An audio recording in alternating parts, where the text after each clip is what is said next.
I was driving in the middle of the night when a violent storm gathered on the horizon. The sky darkened and the first lightning flashed across the sky. As the rain began, the road became a dangerous labyrinth of water and mud. The wipers fought against the torrential downpour, but it was as if the storm wanted to deepen the darkness. The wind howled around the truck as if trying to rip it from the road.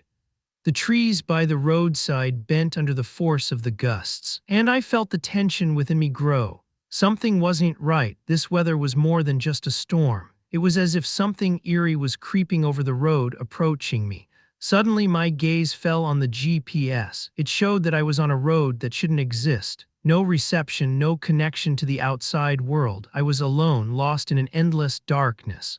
Through the pouring rain, I could barely see anything, but suddenly a figure appeared by the roadside. It just stood there, motionless in the midst of the storm. My heart pounded. Who the hell would be out in this weather? I slowed the truck, unable to avert my gaze from this gloomy silhouette. As I got closer, I saw that the figure was wearing a long coat that flapped in the wind.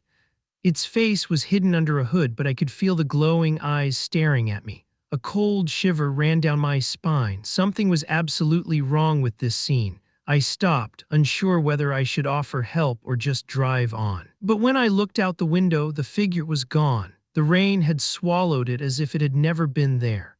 An uneasy feeling spread within me. I had the unsettling feeling of being watched. I drove on, my heart pounding in my throat. Suddenly, the radio began to crackle on its own. The station kept jumping back and forth as if someone was desperately trying to establish a connection. Then I heard it, a whispering voice calling my name.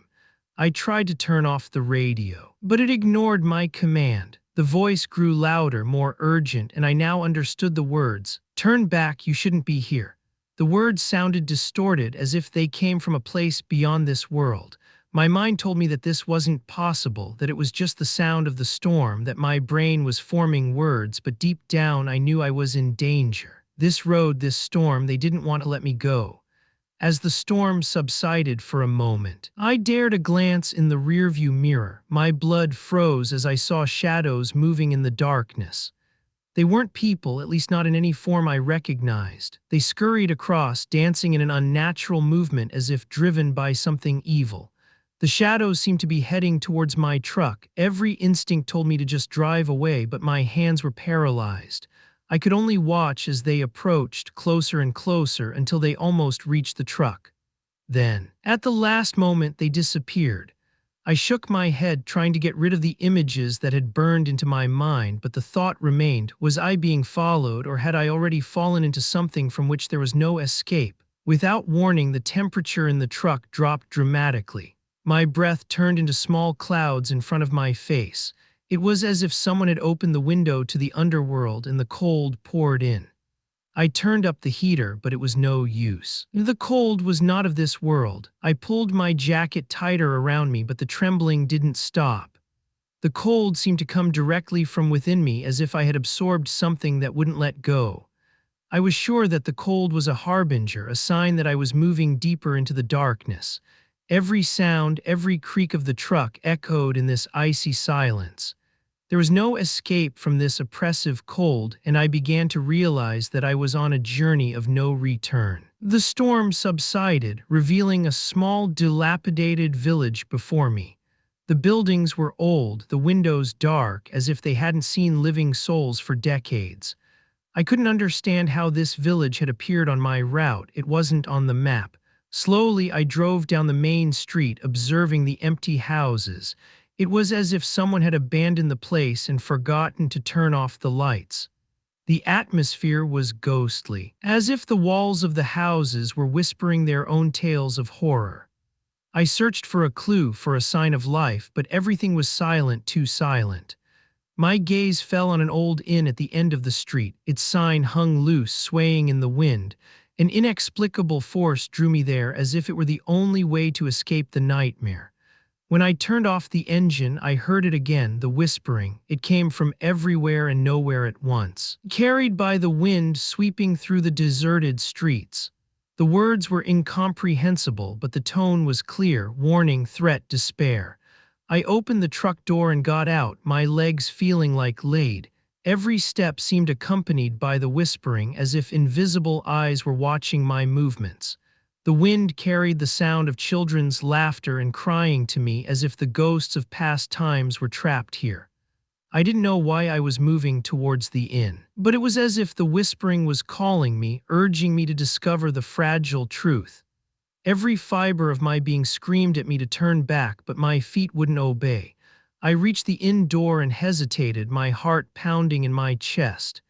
As I reached out to open the door, I noticed something on the doorknob, a fresh, bloody fingerprint. The blood hadn't dried yet, it gleamed in the dim light. I felt sick. Who had been here, and why did this sight make my pulse race? Something had happened here, something terrible, and I was about to stumble right into the middle of it.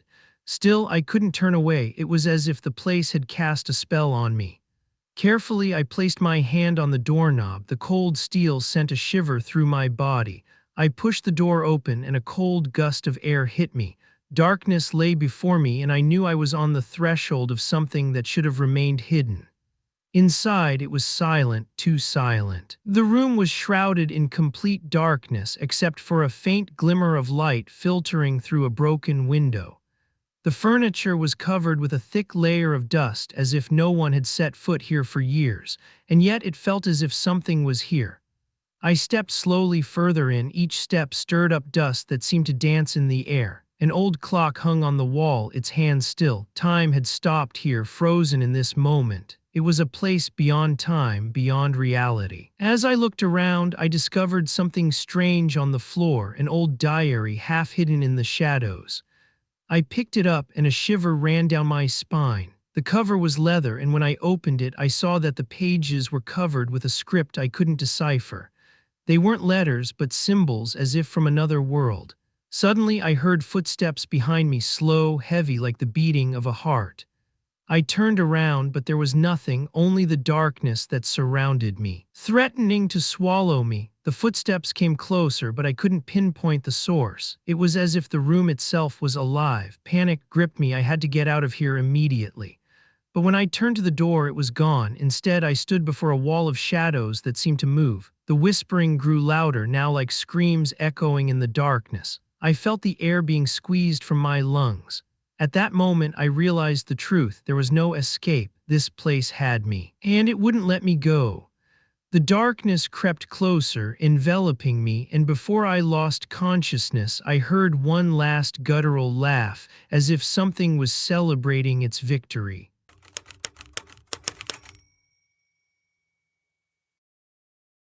It was a quiet night, and I had a delivery to make down a secluded forest road. The moon was barely visible, hidden behind a thick blanket of clouds. But as I drove deeper into the forest, I noticed a dense fog settling over the road. It came suddenly, as if rising from the ground, spreading like a living entity. The fog was so thick that my headlights barely illuminated the road. It felt like I was driving through a wall of cotton wool. Every tree seemed to hide in this impenetrable white mass. The fog not only restricted my vision, but also took away my sense of space and time. I no longer knew how long I had been driving or how far I still had to go. An unsettling silence accompanied the fog, no sound of animals, no rustling of leaves, nothing. It was as if the forest was holding its breath. An eerie feeling of isolation and disorientation came over me. The fog had led me into its own world, and I couldn't find my way back. As I continued through the fog, I suddenly heard a sound. It was like a soft whisper, barely perceptible, as if coming from deep within the forest. I turned down the radio to hear better, but the voice disappeared. Seconds later, it reappeared, closer and clearer this time. It sounded like a language I didn't understand, a soft murmur that permeated the fog. I looked around, but there was nothing. Only the endless foggy road and the silhouettes of the trees that seemed to stare at me from the darkness. My heart started to beat faster. It was as if the forest had come alive and was speaking to me, trying to lure me deeper into its realm. The sounds grew louder, mixing with a crackling, as if someone or something was creeping through the undergrowth. Panic grew within me. I pressed the gas pedal, wanting to get out of this cursed forest as quickly as possible. But no matter how fast I drove, the fog wouldn't clear and the sounds remained as if pursuing me. After a while, I spotted something by the roadside that made my blood run cold. It was a truck abandoned in the fog. Its doors were wide open as if the driver had left in a panic. I stopped and got out, my eyes fixed on the vehicle. A strange feeling came over me, but I had to know what had happened. I approached the truck carefully. The cab was empty, but I could almost smell the cold sweat and fear. On the driver's seat lay a tattered notebook. I picked it up and flipped through it. The pages were filled with hastily scrawled notes, brimming with fear. "They're coming, no escape, the forest is alive." It was disjointed, but the desperation was palpable. A faint scratching made me turn around. Out of the fog, shadows emerged, at first indistinct, then clearer and clearer. They were figures, human yet distorted. Their faces were pale, their eyes empty and black, as if they had lost all hope. They moved slowly towards me like a ghostly procession. My legs were paralyzed with fear. I knew I couldn't stay if I wanted to survive. With trembling hands, I started my truck again and drove off, leaving the abandoned truck behind me. The fog around me seemed denser than ever, and my thoughts raced.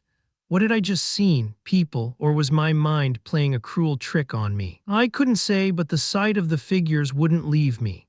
As I drove, the fog in front of me began to change. It formed strange patterns as if trying to convey a message. Then I saw it, a face. It was pale, its eyes black and empty, just like the figures I had seen before. It was directly in front of my truck, huge and ominous. My heart skipped a beat and I stomped on the brakes in a panic. The truck came to a halt and the face dissolved, disappearing back into the fog. But the cold it left behind remained. I sat there, trembling, unable to form a clear thought. The forest was playing with me, trying to break my mind, to drive me insane, and I wasn't sure how much longer I could withstand this terror. I continued driving, hoping to get out of this damned stretch of forest soon. But no matter how far I drove, the landscape didn't change. It was as if I was driving in circles, trapped in an endless loop. Every tree looked the same, every shadow seemed to follow me. A suffocating feeling of hopelessness spread within me. I checked the GPS, but it only showed an endless line, no waypoints, no exits, just a straight road leading nowhere. Despair crept up in me. Had the forest pulled me into some dimension beyond reality? Was I doomed to stay here forever, trapped in this fog? Then I saw it again, the abandoned truck. It stood in exactly the same spot as before, as if I had never driven away from it.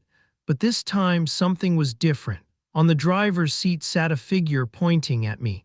Its face was obscured by shadows, but I could feel the immense sadness and terror emanating from it. The circle had closed and I was in its center. My watch showed that hours had passed, but it felt like only minutes. Time had no meaning here. It didn't flow, it stagnated. A shiver ran down my spine as I realized I might have been here longer than I could comprehend. I tried to use my phone to call for help, but no signal was available. It was as if I had been ripped out of the world and thrown into this nightmare landscape where space and time were mere shadows of themselves. My hands trembled as I put my phone away. I was alone, completely alone in this endless stretch of forest. As I continued driving, a strange feeling of exhaustion came over me. My eyelids grew heavy, my thoughts blurry. It was as if the forest was lulling me, trying to make me close my eyes and surrender to it. But I fought against it, knowing that falling asleep could mean my end. Suddenly, a building emerged from the fog. It was an old, weathered house standing off the road. The windows were black, the door hung crookedly on its hinges. It was the first sign of civilization I had seen in hours. Despite my better judgment, I was magically drawn to it. I stopped and got out. The ground beneath my feet felt soft and unnatural, almost as if it were giving way. The house looked as if it could collapse at any moment, yet I had to go inside. Something in me said that answers to what I was going through lay here. Slowly, I opened the door and it creaked loudly. The interior was dark and cold, filled with the smell of mold and decay. A feeling of apprehension gripped me as I entered the house. It was as if the house itself was alive, watching me, following my steps. I wasn't alone here, I knew that now. Inside the house, I found a row of photos hanging on the walls. Each one showed the forest in different stages, from green and vibrant to dead and decaying. But one thing remained the same in every picture: the fog. It was always there, hovering like a ghost over the trees. As I looked at the pictures, my gaze fell on a note stuck to the wall. The words were written in a shaky hand. "They are coming for you, run while you still can." My heart skipped a beat. Who had written that, and who was it warning me about? Suddenly I heard the whispering again, louder this time, more urgent. It filled the room, coming from the walls, from the floor, from everywhere. The photographs began to tremble, falling to the floor, and a cold gust of wind swept through the room. It was time to go. And I ran out without looking back. When I got back to the road, I noticed that the fog had changed. It had become darker, denser, and seemed to move, to breathe. I got into the truck and drove off, but this time there was no escape. The fog followed me, closing in around me like a living entity. I drove faster, but the fog remained, thickening before my eyes and taking on shapes I couldn't describe. It was as if the forest itself was coming towards me, wanting to engulf me. Shadows darted through the light of my headlights, figures I couldn't see but could feel. The unknown seemed to have taken control. The road beneath me disappeared, and I drove through a darkness that surrounded me from all sides. My thoughts swirled, my mind threatened to break. Was I still alive, or was this the transition to another world? In the midst of this hellish ride, a light suddenly appeared before me. It was bright and blinding, and I had to squint to see anything. It was a figure in the middle of the road, directly in front of my truck. I slammed on the brakes in a panic. The truck skidded, and I felt the ground beneath me give way. The truck came to a halt, and I looked up. The figure was gone, but the light remained, a faint glow piercing the fog. I got out, barely able to breathe from fear. The light hovered before me, and I followed it as if in a trance. It led me deeper into the forest until I suddenly stood at a cliff.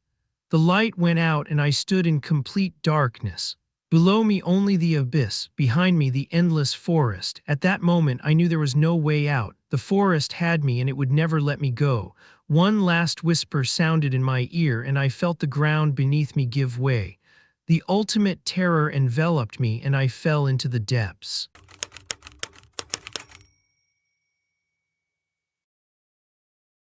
It was late at night, and I was driving along a long, lonely country road. The surroundings were dark, and only my headlights pierced the pitch-black darkness. No other cars, no houses, just the endless road and the constant monotony of the asphalt ribbon before me. An uneasy feeling accompanied me, as if this road was leading me to a destination I didn't want to reach. I had been driving for hours and felt the exhaustion in my bones. The thought of a break urged itself upon me, but something kept me from stopping. It was as if the darkness around me didn't want to let me go. A queasy feeling spread in my stomach, and I couldn't ignore it. Suddenly, at the edge of my vision, I noticed a movement, a figure appearing by the roadside and seeming to stare at me. My heart rate accelerated. I was sure there had been no one there when I last looked. Who or what could hide so quickly in the darkness? As I got closer, I recognized a person, a man standing there, thumb outstretched, as if wanting a ride. He wore dark clothes, and his face was hidden in shadow. A hitchhiker, I thought. Normally I would have stopped, but tonight everything was different. Something about this figure aroused a deep, instinctive fear in me. I slowed down, unsure why. Something in me compelled me to look closer. But when I was abreast of the man, I noticed something uncanny. His face was pale and expressionless, as if it knew no emotions. His eyes were empty, two black holes that stared right through me. A cold shiver ran down my spine. I accelerated again. The feeling that I was leaving something dangerous behind remained, but when I looked in the rearview mirror, the man was gone, just gone. My heart pounded, and I wondered if I was losing my mind. Had I imagined it all? Was it just an apparition in the darkness? I drove on, the image of the hitchhiker firmly embedded in my thoughts. Minutes passed, perhaps hours, when I suddenly felt I was no longer alone. An inexplicable feeling of presence filled the truck, as if someone or something was sitting in the passenger seat. I barely dared to turn my head, afraid of what I might see. The truck suddenly grew colder and my breath turned into a small cloud in front of my face. It wasn't just the cold of the night, but something much more eerie. I could hear my own pulse, the blood rushing in my ears, and then I felt it, a gaze resting on me as if eyes were piercing me. Slowly, with trembling hands, I turned my head to the side. The passenger seat was empty, yet in the faint light of the dashboard, I thought I saw the imprint of a body in the seat cushion, as if someone had just been sitting there. Fear constricted my throat. Who or what had entered my truck? Was it possible that the hitchhiker had managed to sneak in this unnatural way? The truck drove on as if in a dream state. I couldn't take my eyes off the empty seat. Then I heard it, a soft whisper right next to my ear.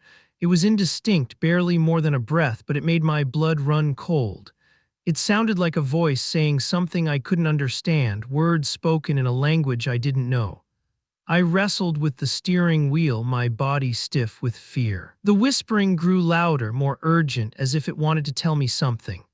I turned up the radio, trying to drown out the sound, but it was no use. The voice penetrated everything, as if it were being sent directly into my head.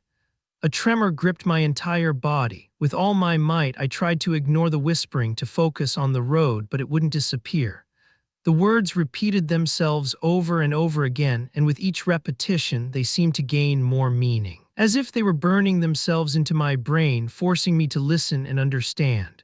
And at that moment, I realized that I had let something dark into my truck, something that wouldn't let me go. As I struggled with the steering wheel, I suddenly felt a coldness on my arm. When I looked down, I saw a pale hand closing around my forearm. The skin was corpse pale, the fingers ice cold and clammy. The hand belonged to no one I could see. It came from nowhere and grabbed me. A scream caught in my throat as I tried to free my arm, but the hand held me tightly with a strength I couldn't explain.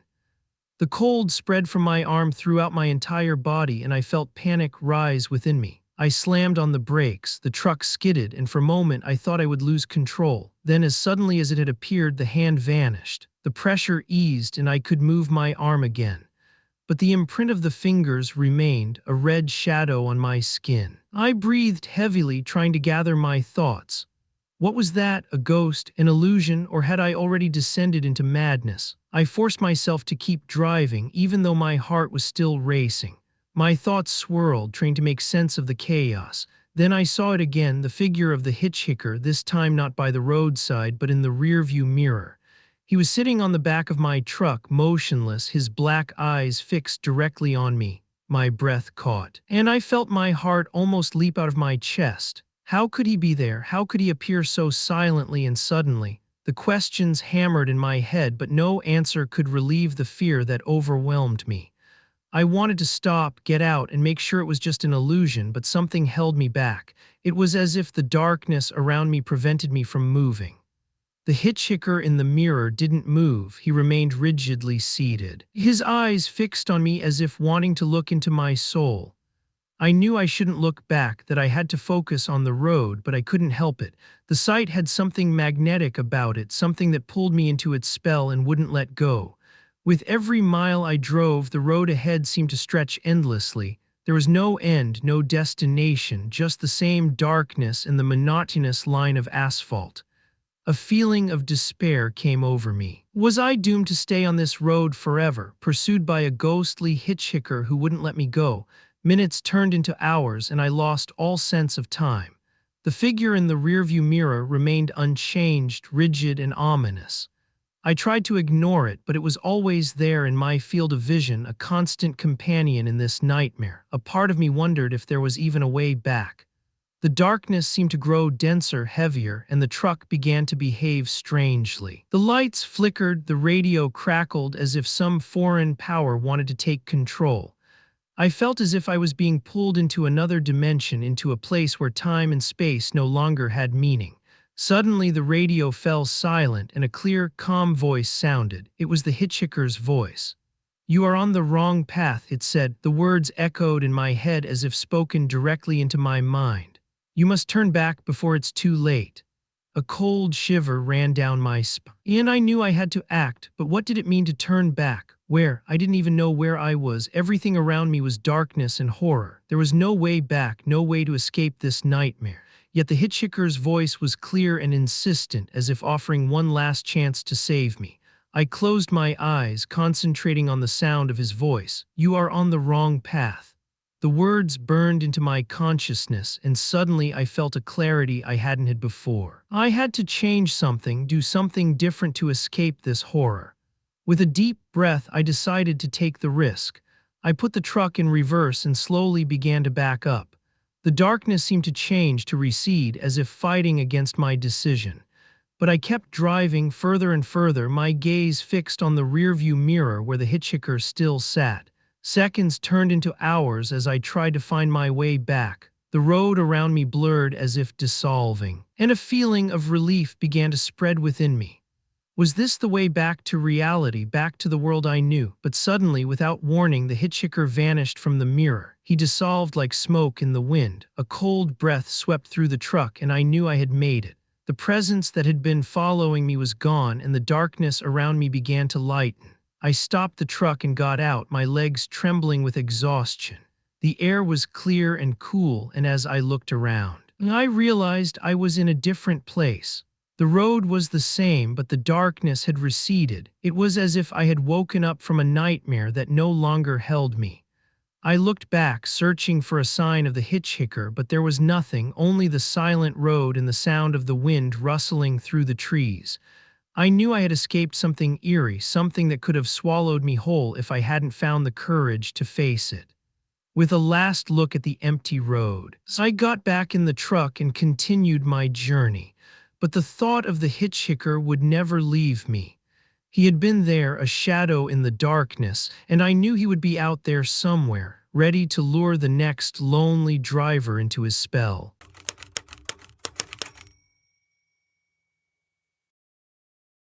On a moonless night, I was driving through a lonely mountain road. The only light came from my truck's headlights, illuminating the narrow road ahead. It was a route I had never taken before. The path was off my usual track, but I had been looking for a shortcut to save time. Soon I noticed that the road was getting narrower and bumpier. The branches of the trees bent over the path, forming a kind of tunnel of darkness. An oppressive feeling came over me, as if I was venturing deeper into something from which there was no escape. Yet the thought of turning back didn't occur to me. A strange curiosity drove me on. As I drove, I noticed a turnoff, a narrow, overgrown path leading into the forest. It wasn't an official path, that was clear, but something about it drew me in. Without really thinking about it, I steered the truck onto the path and drove in, the engine purring softly. Whatever lay at the end of this path, I had to find out. The path was narrow and surrounded by dense vegetation. It was as if the trees wanted to swallow me, pulling me deeper and deeper into the forest. I felt the temperature drop, an unpleasant tingling spreading in the back of my neck. The forest was silent, unnaturally silent, as if even the animals were holding their breath. Suddenly, in the beam of my headlights, something appeared, a figure. I instinctively stomped on the brakes. The figure remained motionless in the light, and I tried to make out its contours.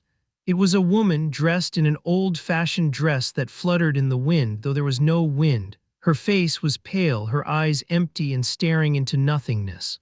I felt my heart beat faster, my breath caught in my throat. Who was this woman? What was she doing here in the middle of the forest at this hour? My thoughts raced, and I fought the urge to put the truck in reverse and just drive away. But something held me back. It was as if the woman was urging me to come closer. The woman didn't move, so I decided to continue driving. Slowly, the truck rolled forward and the figure disappeared from the beam of my headlights, but my gaze remained fixed on the forest, expecting her to reappear at any moment. But it remained quiet. Darkness enveloped everything. Then, unexpectedly, the forest opened up and I saw it, an old chapel. It stood there, surrounded by dense undergrowth, its walls overgrown with moss and climbing plants.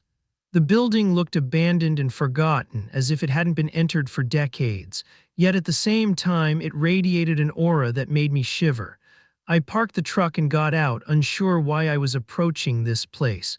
The air was cold and every step crunched on the gravel path. The chapel seemed to be calling me as if it held a secret waiting to be revealed. With trembling hands, I pushed open the old wooden door and stepped inside.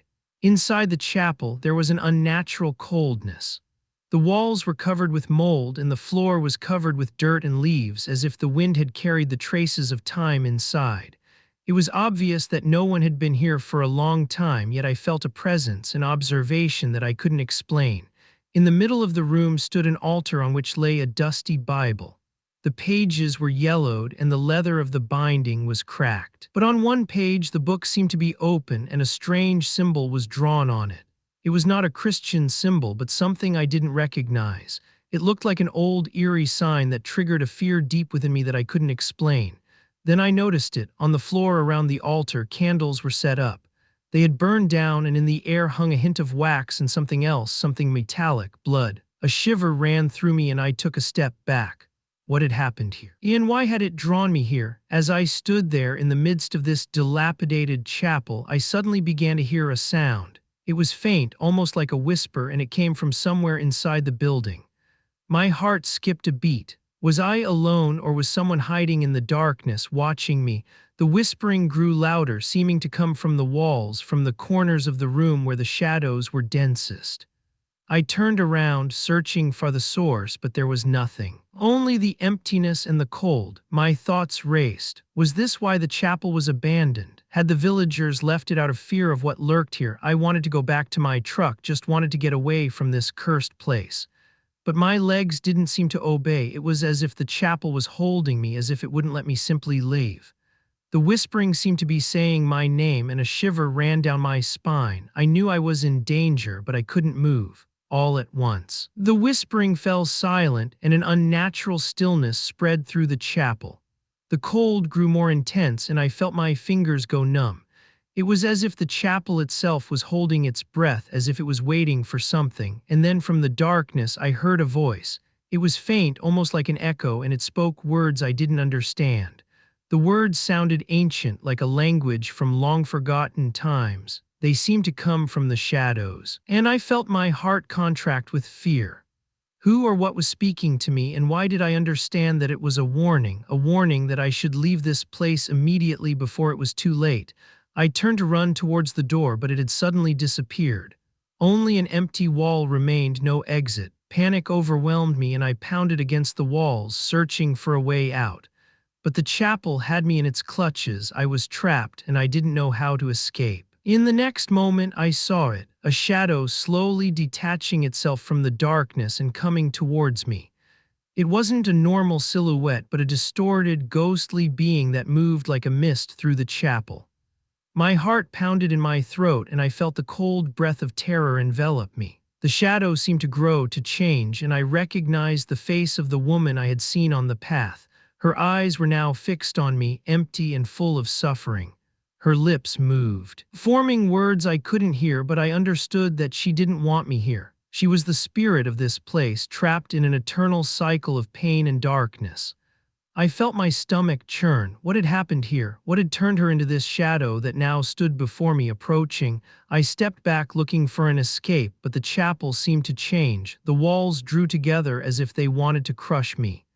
Time seemed to stand still as the shadow moved towards me. I had to do something, had to find a way to escape this hell. My gaze fell on the candles arranged around the altar. An idea formed in my head, a desperate hope.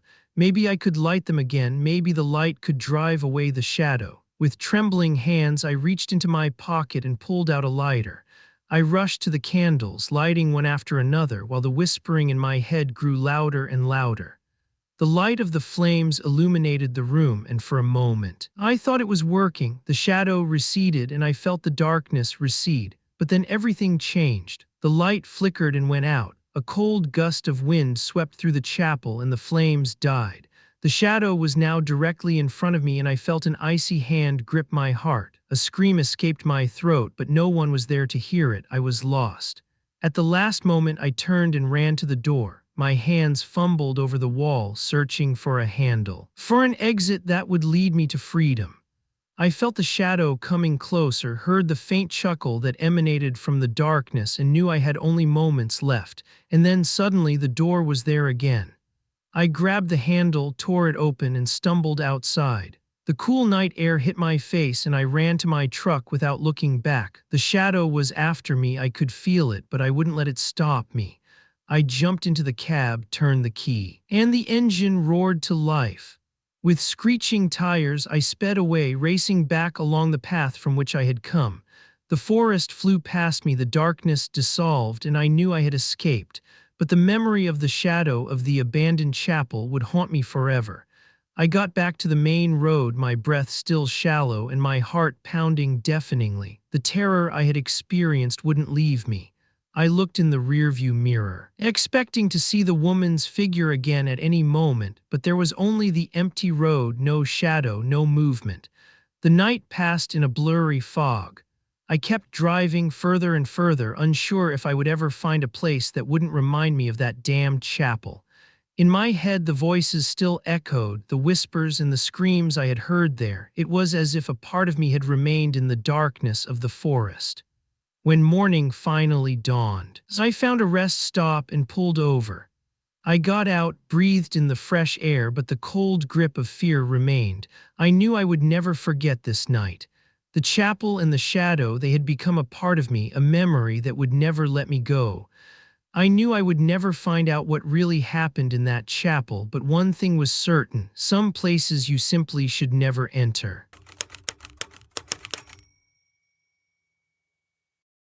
I was on a long drive across the country when I decided to take a break.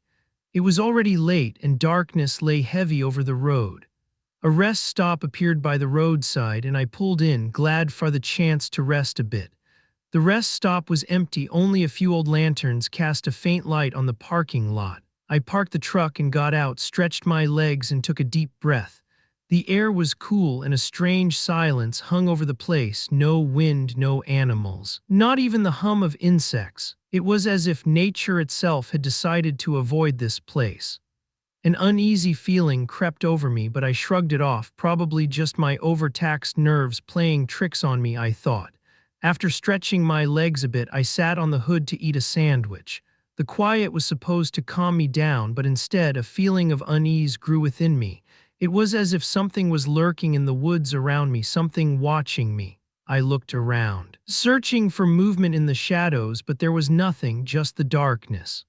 Suddenly a sound broke the silence, a faint rustling followed by a crackle as if someone or something was creeping through the undergrowth. My heart skipped a beat. I stared in the direction the sound had come from, but I couldn't see anything. My mind tried to find a rational explanation, an animal, a gust of wind, anything. But the sound repeated itself, closer now, footsteps, slow and deliberate. Crunching over the leaves, I held my breath, trying not to make a sound. Panic began to spread within me. Who was out there or what? I stood up, slowly walking back to the truck, my eyes constantly on the darkness. The feeling that I wasn't alone grew with every step. Then for a fleeting moment, I thought I saw something, a movement between the trees, a figure too large and too unnatural to be human. My heart rate quickened, and I knew I had to get out of here. Immediately, with trembling hands, I reached for the driver's door, pulled it open, and jumped into the truck. My pulse raced and my thoughts whirled. What had I seen out there? An animal, or was it something else, something much worse? I wanted to start the engine and just drive away, but my hands wouldn't obey me. I looked out through the windshield into the darkness. The light of the lanterns cast long shadows that seemed to move as if they were alive. Then I saw it again, a figure stepping out of the forest and coming towards me. My heart skipped a beat. It was no human, that was clear now. It was tall, broad-shouldered, and its eyes glowed an eerie red. Finally, I found the strength to turn the key. The engine roared and I stomped on the gas. The truck lurched forward and I sped down the rest stop back onto the road.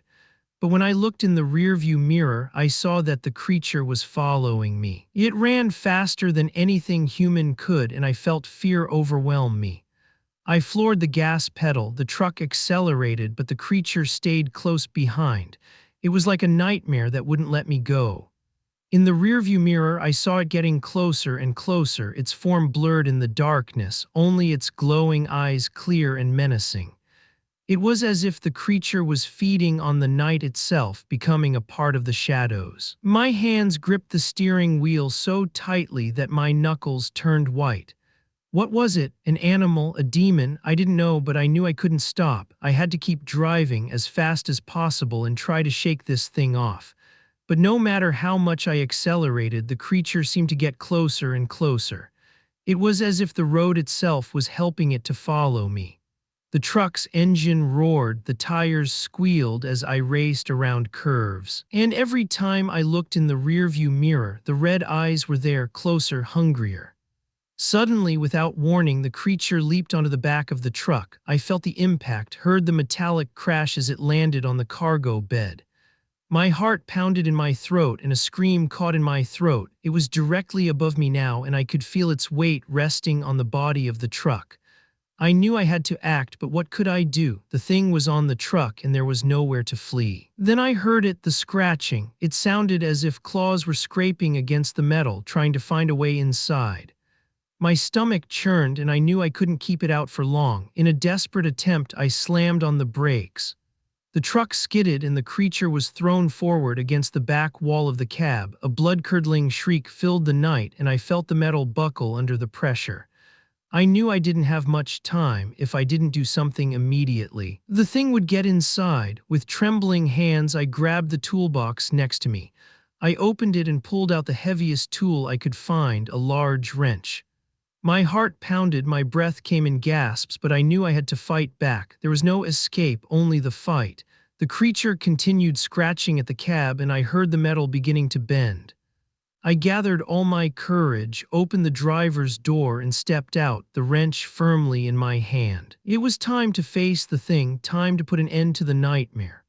I saw it straighten up, ready to pounce on me. Its eyes glowed an unnatural red and I felt the cold of fear run through my body, but I wouldn't be deterred. With a loud scream, I swung the wrench, hitting the creature directly on the side of its head. A shattering shriek sounded and the thing staggered back, disappearing into the darkness. After the fight, an eerie silence fell. My breathing was fast and shallow, and I felt sweat trickling down my face. I remained standing, the wrench still in my hand, listening into the darkness. No more scratching sound. Had I really driven it away, or was it only a temporary calm before the next attack? I got back into the truck, closed the door tightly behind me, and turned the key. The engine started and I floored the gas pedal. I just wanted to get away from this place as far as possible. The road opened up before me, and I drove as fast as I could, my gaze fixed straight ahead. But deep down, I knew the danger wasn't over yet. The creature was out there somewhere in the darkness, and it wouldn't forget me so easily. I looked in the rearview mirror one last time, but there was only the endless road and the black night that swallowed me. As I drove down the road, I tried to calm myself. The memories of the encounter wouldn't leave me, and I could still hear the scratching sound in my ears. Had I really escaped, or was my mind playing a cruel trick on me? I didn't know, but I couldn't stop staring into the darkness that stretched behind me. Then out of nowhere, I heard it again, a faint, muffled scratching coming from the back of the truck. My heart skipped a beat and I felt panic rise within me. Had the creature survived? Had it found a way back? I didn't want to believe it, but the sound grew louder as if getting closer. I knew I had to check, but fear held me back. My hands trembled and I couldn't take my eyes off the road. The scratching was now more intense, more desperate, and I knew I had to face the horror again. With a deep breath, I grabbed the flashlight next to me and carefully opened the door. Slowly, with a pounding heart, I crept to the back of the truck. The scratching was clearly audible now, and I knew there was no doubt the creature was back. But how? How had it survived? Or had I ever driven it away at all? My thoughts swirled as I directed the flashlight onto the cargo bed. For a moment, I thought I saw nothing. The cargo bed was empty, just the usual freight, nothing unusual.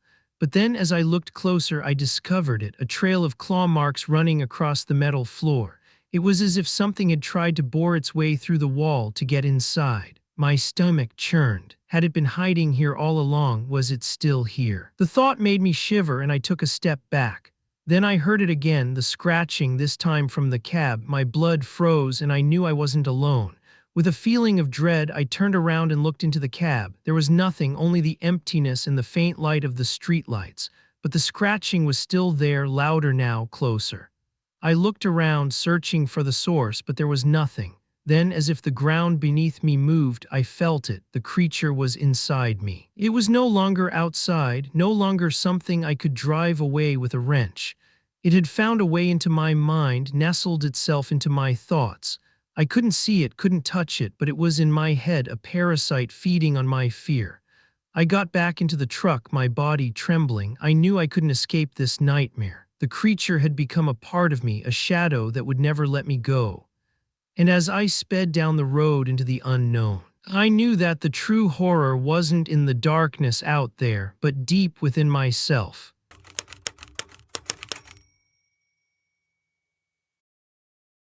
It was a foggy night, and I was driving through a remote region. The road was lonely, hardly any other vehicles were on the road. Only the hum of the engine and the occasional crackle of the radio kept me company. It was a routine drive, nothing special, but something about this night felt different. The darkness seemed denser, the fog more impenetrable. I turned on the radio to chat with other drivers, but all channels were silent. No static, no sound. As if all connections had been cut. An uneasy feeling spread within me. Usually there was always someone on the channels, but not tonight, to be alone. Suddenly, without warning, I heard a voice. It was faint, barely more than a whisper, but I could hear it clearly. "Can you hear me?" it asked. My fingers hovered hesitantly over the microphone. Who was that, and why did it sound so familiar? I pressed the button to answer, but at that moment the voice had already disappeared. Only silence remained. I tried to forget the incident, concentrating back on the road, but the feeling that something was wrong wouldn't leave me. The fog grew denser, almost swallowing the light of my headlights. The world around me seemed to be changing, and I began to doubt my own sanity. Then suddenly the voice sounded again from the radio. "You are not alone," it said. My heart skipped a beat. The voice now sounded clearer, more urgent, as if it came directly from the shadows of the night. I tried to answer, but my mouth was dry. What did this voice want from me, and why did it feel as if it was echoing in my head? I forced myself to stay calm and reached for the microphone again. "Who's there?" I asked. No words, just the crackling and static of the device. But then, after an agonizingly long pause, the voice spoke again. "You are in danger," it whispered, and at that moment, I knew this was no ordinary radio communication. With growing concern, I continued driving, my eyes scanning the road and the surroundings, searching for an explanation for what I had just experienced. But the fog obscured everything, leaving me driving blindly through the night. It was as if I was in another world, one where the normal rules no longer applied. The radio remained silent, but the voice's words echoed in my head. "You are in danger." What did that mean? Was it a warning or just a trick of my own mind? I didn't know, but a feeling of panic began to rise within me. I had to get out of here, had to stop somewhere and calm down. Just as I had that thought, I noticed a movement by the roadside. My gaze darted there, and for a moment I saw a figure. It was blurred like a shadow in the fog, but I could make out its outline, a human standing motionless, its eyes fixed on me. My breath caught, and I wrenched the steering wheel, trying to keep control of the truck. But when I looked back at the road, the figure was gone. I drove on, the image of the figure firmly implanted in my mind. Had I really seen it, or was it just a hallucination caused by fear in the fog? I tried to calm myself, telling myself it was just my imagination, but deep down I knew something was wrong. Then the voice sounded again, louder this time, more urgent. "Do you hear me?" It now sounded more familiar, as if it came from someone I knew, but that was impossible. No one knew I was here, no one could reach me in this deserted area. "You must stop," the voice said. "It's getting closer." A cold wave of fear ran through me. What did it mean? What was getting closer? I looked in the rearview mirror, but there was only the fog that swallowed everything.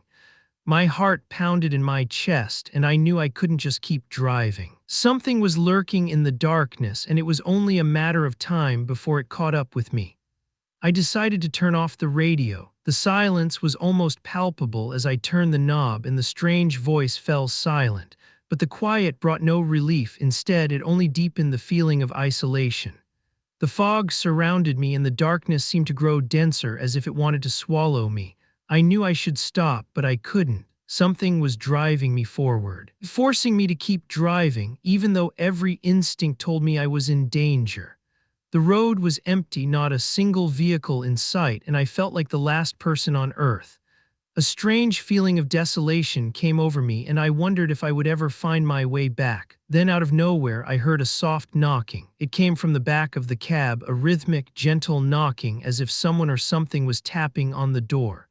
My blood froze. I turned around, expecting to see something, but there was nothing, just the darkness that surrounded me.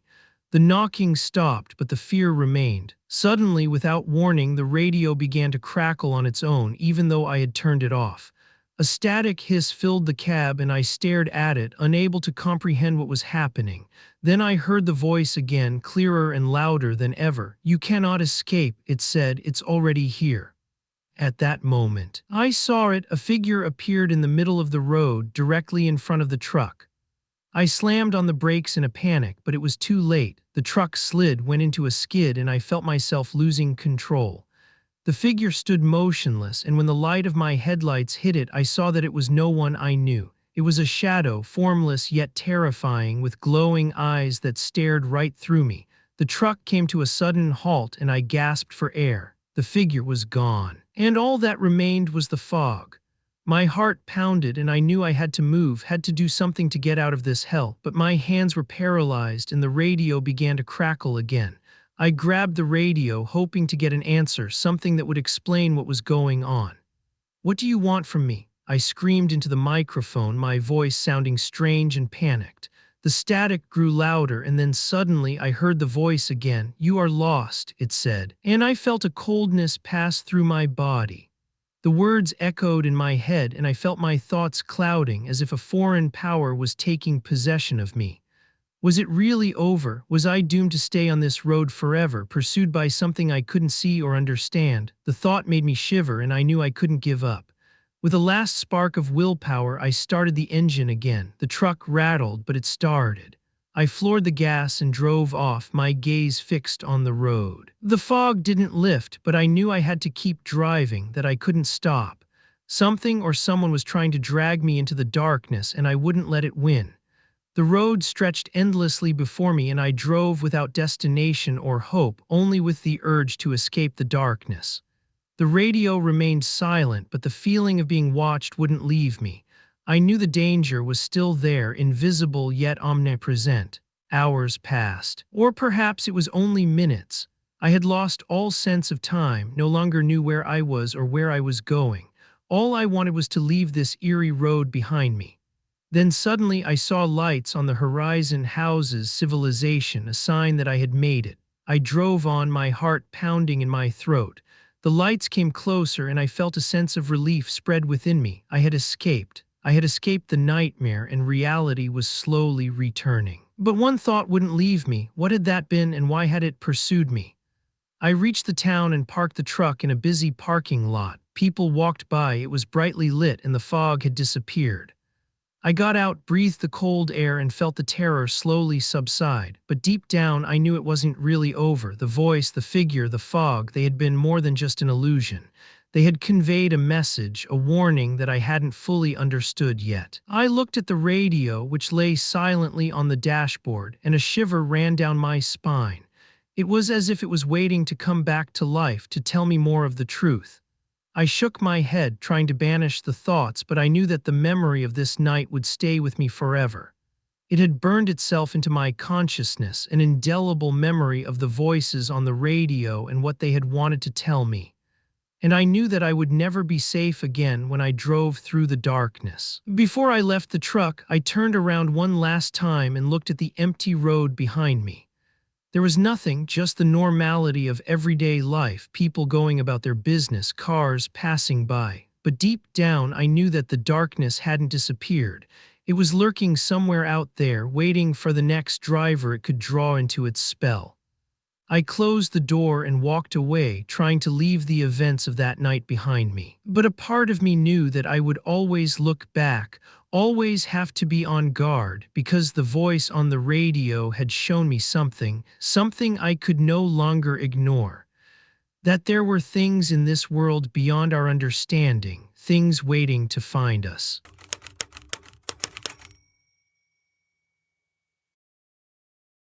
It was late and I had been on the road for hours. My eyes burned with fatigue and I knew I had to take a break soon. As I drove past a secluded gas station, I decided to pull over. The gas station was old and dilapidated, and the neon light flickered menacingly. No other vehicles, no sign of life. I got out, stretched, and walked to the pump. The silence was almost palpable. Only the faint hum of the neon tubes could be heard as I filled the truck. I suddenly felt that I wasn't alone. A cold shiver ran down my spine and I turned around. Nothing. The gas station was just as empty as I had found it. I shrugged and tried to shake off the eerie feeling, probably just my overstrained nerves, I thought. But when I got back into the truck and looked in the mirror, I noticed a shadow. At the edge of the parking lot, just a few meters away, stood a figure, tall, motionless, and it seemed to be staring directly at me. My heart started to beat faster and I tried to make out the figure more clearly. It was a man, but something about him wasn't right. He wore dark clothes and his face was hidden in shadow. I blinked, thinking it might just be an optical illusion, but as I looked closer, I realized what disturbed me so much. He had no face. Where his face should have been, there was only a smooth, blank surface, no eyes, no nose, no mouth. A cold shiver ran down my spine. Who or what was this man, and why was he just standing there without moving? Every instinct told me I had to get out of here immediately.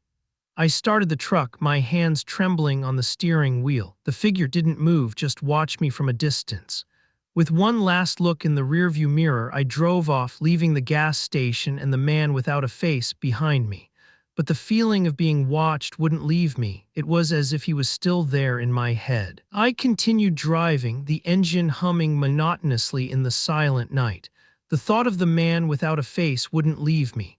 What had that been? A hallucination, a trick of the light? But deep down, I knew it had been real, too real, and that disturbed me more than I wanted to admit. After a few kilometers, I dared to glance in the rearview mirror.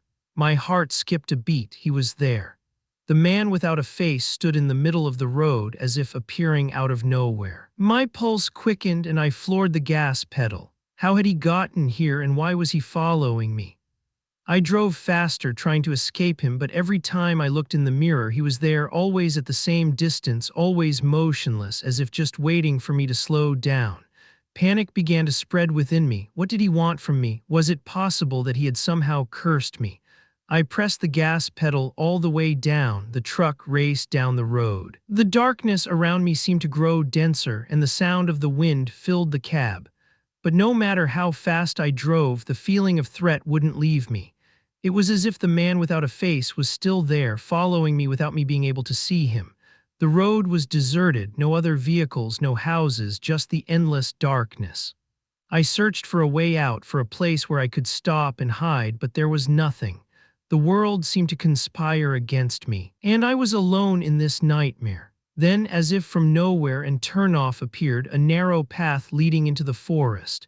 Without thinking, I wrenched the steering wheel and turned off. The tires squealed and the truck skidded before it straightened itself out.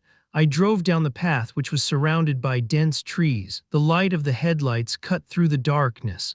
I hoped that I could finally shake off the man without a face. The path led to a clearing where an old, abandoned hut stood. Without thinking, I stopped the truck and got out. The air was cold and damp, and I felt my breath condense in small clouds in front of my face. The hut looked uninhabited, the windows were dark, and the wood was rotten and decayed. I walked slowly towards the hut, my eyes scanning the surroundings for the man without a face. Nothing, no sound, no movement. Maybe I had managed to shake him off. But the feeling of apprehension wouldn't leave me. Something was wrong. And I knew I wasn't safe. I opened the hut door and stepped inside. It was damp and musty inside. The floorboards creaked under my steps. It was obvious that no one had been here for years, yet at the same time I had the uncanny feeling that someone was watching me. I closed the door behind me and tried to stay calm. Maybe I could stay here until morning dawned and the danger was over. The hours passed in agonizing slowness. I sat in the hut, listening into the darkness. But there was nothing, only the silence and the occasional creaking of the old wood. I began to believe that I was indeed safe, that the man without a face hadn't found me. But then I felt it again, that coldness, that presence that took my breath away. I turned, my eyes searching the darkness, and there he was. He stood at the edge of the clearing, only a few meters from the hut. His face, or rather what wasn't a face, seemed to be staring directly at me. My heart pounded, and I couldn't take my eyes off him. He didn't move, said nothing, but his mere presence was enough to send me into a panic. What did he want from me? Why was he following me? The questions swirled in my head, and I knew I had to make a decision. I couldn't just sit here and wait for him to come closer. I had to act, had to find a way to escape him before it was too late. In a fit of desperation, I grabbed a rusty iron rod that lay in the corner of the hut. It was the only thing I had for defense. With a pounding heart, I stepped outside, confronting the man without a face. If he wanted to take me, then I would fight. I walked towards him, holding the iron rod tightly in my hand, but the closer I got, the less real he seemed to become. His form shimmered as if he were made of smoke, and yet there was that threat hanging in the air. I raised the iron rod, ready to strike, but he didn't move. He just stood there, silent and motionless. "What do you want from me?" I screamed, my voice cracking with fear. No answer, no sound, only the unbearable silence. Then in a single fluid motion, he took a step forward, and I felt a wave of horror run through me. It was as if the darkness itself was coming towards me, wanting to swallow me. I stepped back, my whole body trembling with fear. The man without a face remained standing, as if waiting for something, but I didn't know what it was. I was trapped, caught in this nightmare with no way out and no hope. Every step I retreated seemed to bring him closer, even though he wasn't moving. In my panic, I turned and ran back into the hut. I slammed the door shut behind me and slid the old bolt, but I knew it wouldn't help. He wasn't of this world, and no door, no bolt could hold him back. I was in his trap, and there was no escape. I sat down on the floor, the iron rod still gripped tightly in my hand. My thoughts raced, and I searched for a plan, a way to escape him, but the longer I thought, the more hope faded. It was as if he had driven me into a corner, as if he had control over my every move. Minutes passed, and I stared at the door, waiting for the inevitable. The darkness in the hut seemed to grow denser, and I heard my own breathing, the only sound in the silent night. Then suddenly I felt it, a movement behind me. Slowly I turned my head, and there he was. The man without a face had entered the hut without me noticing. He stood only a few centimeters from me, and his faceless mask was directed at me. My heart skipped a beat, and I knew it was over. There was no escape. He had found me, and now he would take me. He raised his hand, and I saw that it was not human. The fingers were long and bony, the skin gray and dry like paper. I wanted to scream, wanted to run away, but my body no longer obeyed me. The cold that emanated from him seemed to envelop me, to crush me. It was as if death itself was reaching for me. In the last moment before his hands touched me, everything vanished. The hut, the darkness, the man without a face. Everything dissolved into a black mist, and I fell into an endless abyss. I woke up in my truck, the engine running, and I was still driving down the lonely road. Sweat stood on my forehead, and my breath came in gasps. Had it only been a dream, a terrible, vivid nightmare? I looked in the rearview mirror, searching for a sign, for anything that would tell me what had happened, but there was nothing, only the endless road and the darkness that surrounded me. I shook my head, trying to get rid of the memory, but deep down I knew it had been real. The man without a face was real, and he had found me. Perhaps he had spared me, or perhaps he was just waiting for the right moment to return. And as I continued driving further and further into the night, I couldn't shake the feeling that he was still there, somewhere in the darkness, waiting, lurking, ready to pursue me again. For the man without a face was not just a nightmare. He was the shadow that hunts us all, that catches up to us in our darkest moments. And one day I knew now he would return.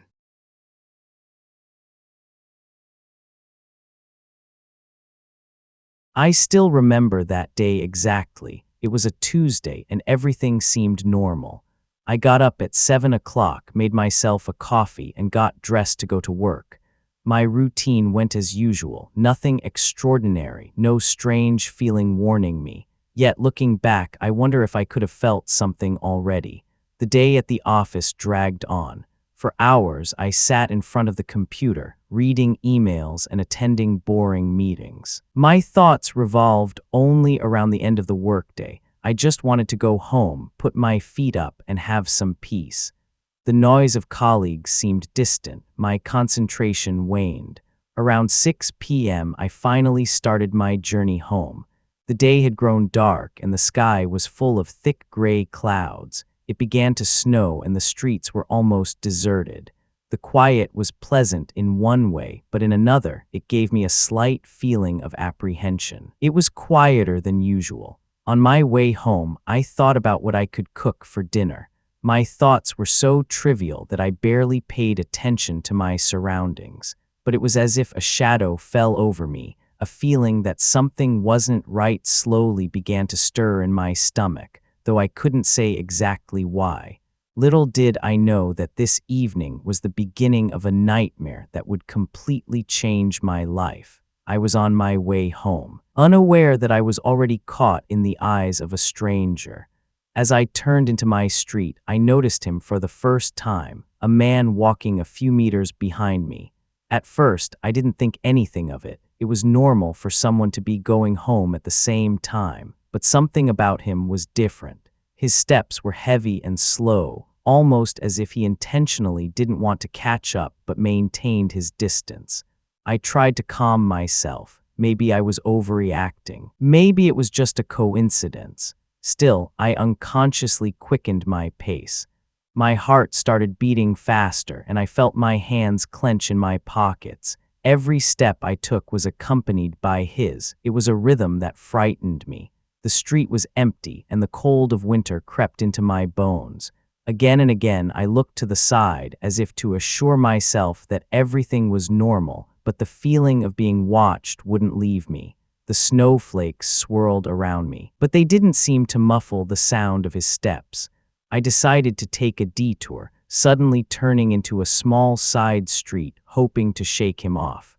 My steps became faster, almost panicked, as I plunged into the darkness of the narrow alley. For a moment, I heard nothing but the rustling of the wind. Then, very softly, I heard them again, his footsteps. He had followed me. When I finally arrived home that evening, my whole body was tense. I locked the door behind me as if the lock alone could give me security. But the thought of the man wouldn't leave me. Who was he? Why had he followed me? I tried to calm myself, but my pulse was still racing. The silence of my apartment didn't feel comforting.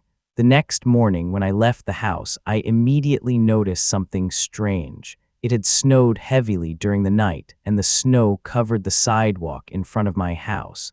But on this pristine white, there were footprints. They led directly to my bedroom window and back out to the street. My heart stopped for a moment. I stood there, staring at the tracks, trying to explain it to myself. Maybe they were just the footprints of a passerby who had curiously looked into the windows, but the thought didn't calm me. Whoever it was had stood right outside my window. The idea that someone could have been watching me at night sent shivers down my spine. All day long, I couldn't think of anything else. I constantly looked over my shoulder, even when I was alone in my office. The footprints haunted my thoughts, and every sound made me jump. Something wasn't right, and I began to suspect that it was only the beginning. When I came home that evening, I went straight to the window. The footprints were gone, covered by the new snow, but the feeling that someone was out there, waiting for me, remained and grew more and more intense. In the following days, I started receiving anonymous calls, always at the same time, always without a voice on the other end.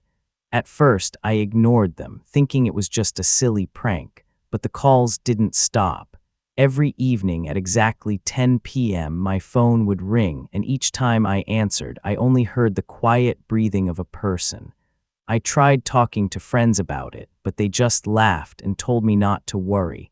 Maybe it was just a technical glitch or someone bored. But deep down, I knew that wasn't the case. Someone was out there, someone was watching me, and they wanted me to know it. With each call, the breathing grew louder, deeper, as if the caller was daring to come closer to me. It was as if they were staring at me from the darkness just a few feet away. I began to fear the ringing of the phone. It became a constant nightmare that robbed me of sleep. One evening, I decided not to answer anymore, but the phone kept ringing endlessly until I finally unplugged it. The silence that followed was almost worse. I sat in my apartment, the phone dead, but the thought that he was still watching me wouldn't let go. It was no longer paranoia, it was real. A week later, it happened. It was a cold winter evening, and I was sitting alone in my living room when I suddenly felt observed. The feeling was so strong that I automatically looked out the window, and there he stood, just a few meters away. Hidden in the shadow of the trees, I saw him. His face was half covered by the darkness, but I could make out his eyes. They stared directly into mine. For a moment, I was paralyzed. My heart stopped, my hands trembled, and I couldn't tear my gaze away from him. He didn't move, said nothing. He just stood there like a silent shadow watching me through the window. It felt as if time stood still. Seconds passed, maybe minutes, I don't know. All I felt was an overwhelming fear that gripped my entire body. Then, without a sound, he turned and disappeared into the darkness. I immediately ran to the door, double-locked it, and made sure all windows were securely closed. But inside, I knew it made no difference. He would come back, and this time I didn't know what he intended. The nights that followed were endless. A few days passed, and I thought maybe I had been lucky, maybe I had finally shaken him off. But just as I began to feel somewhat safe again, it happened.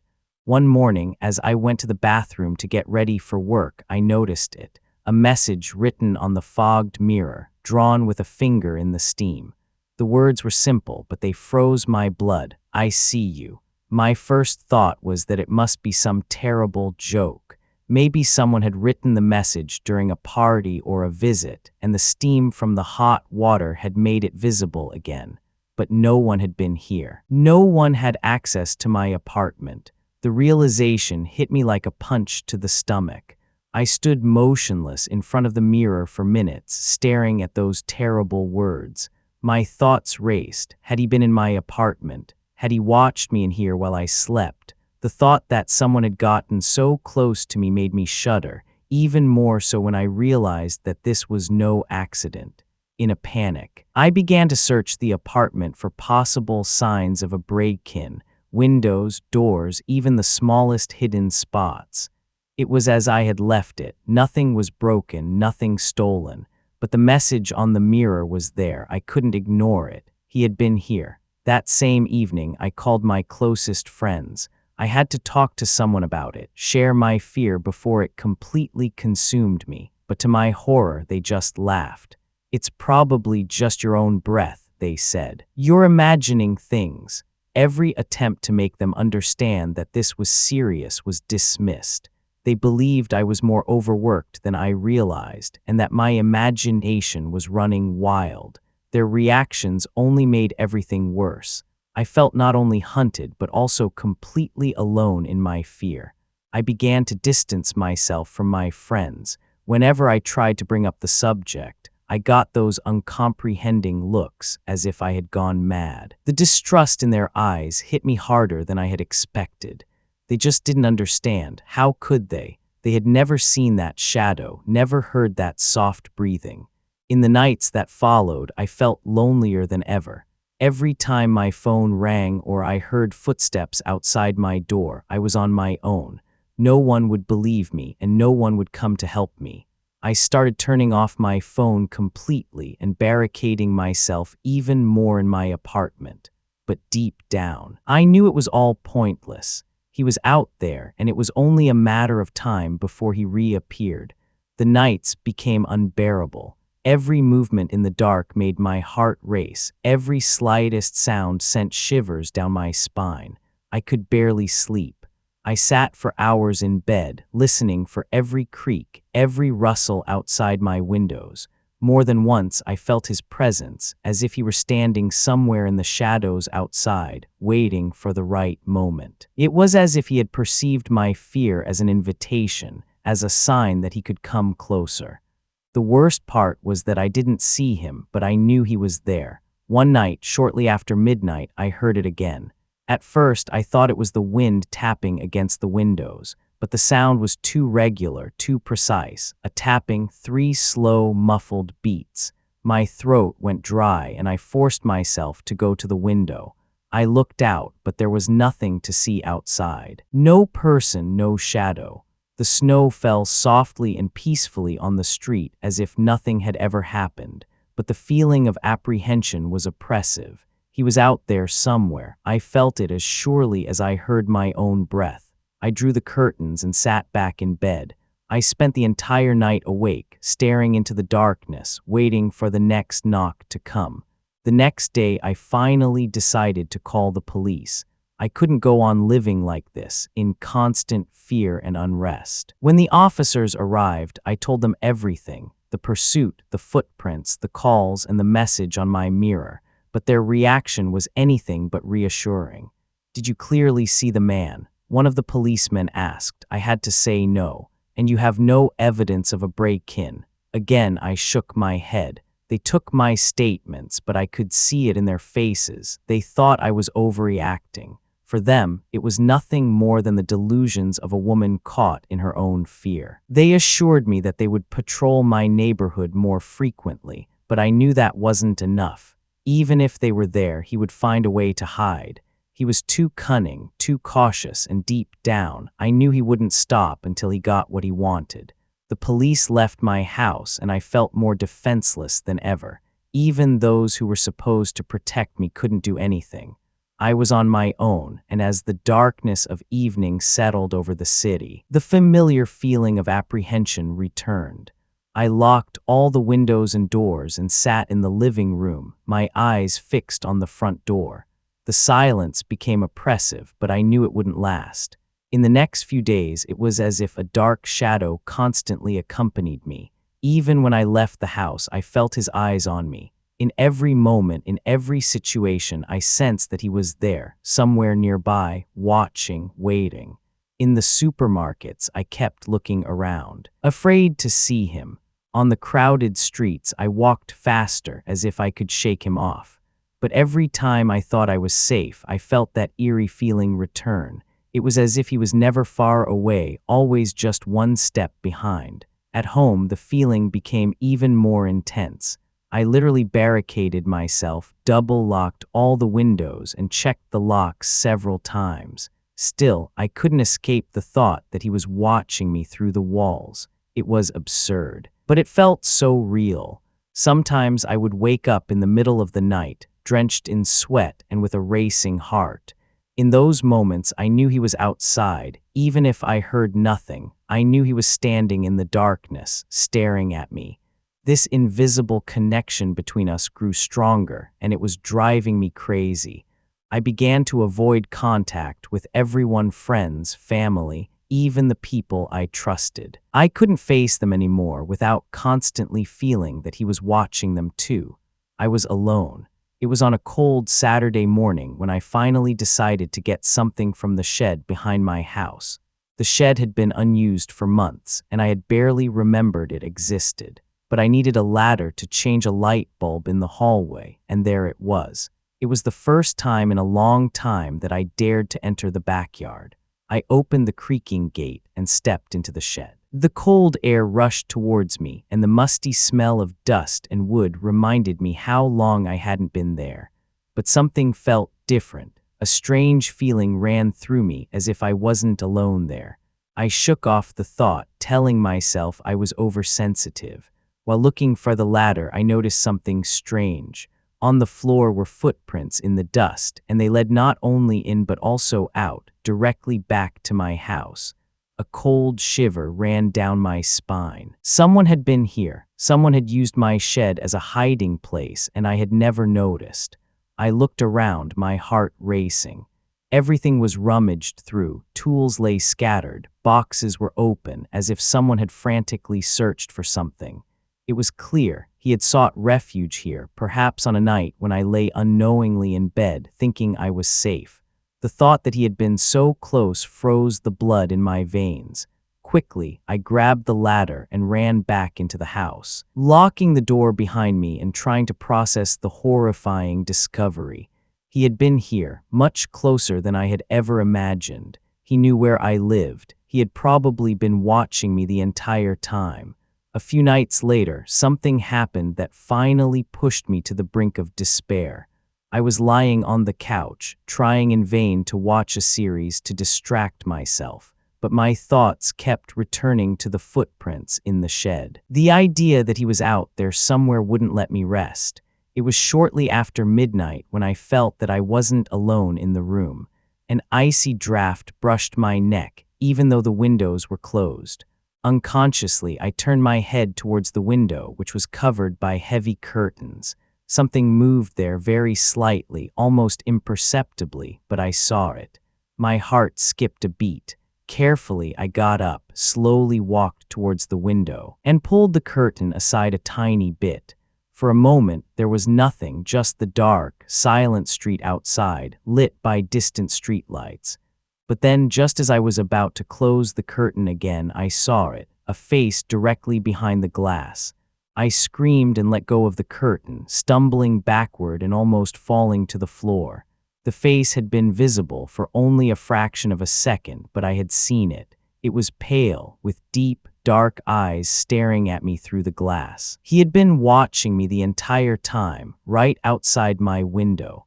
In a panic, I ran to the front door, checked the locks, and barricaded myself in my bedroom.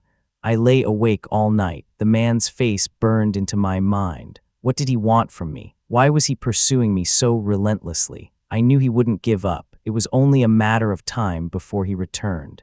The next day, I felt exhausted and on the verge of collapse. Fear had completely consumed me, and every night became torture. I barely dared to leave the house, and even in my own apartment, I no longer felt safe. Yet, strangely, it remained quiet for a few days. No calls, no footprints, no faces at the window. At first, I was relieved, but this calm was deceptive. Something wasn't right, I knew it. It was as if he had retreated to lull me into a false sense of security, but I couldn't relax. The shadow that had pursued me for so long hadn't simply vanished. Perhaps he was watching me now from a greater distance, ready to strike at the right moment. I tried to resume my life, but the constant paranoia was too strong. Even at work, I couldn't concentrate. I constantly looked over my shoulder, expecting to see him at any moment, but he remained invisible, and that only made it worse. One evening, when I came home, I noticed it again, that indescribable feeling of being watched.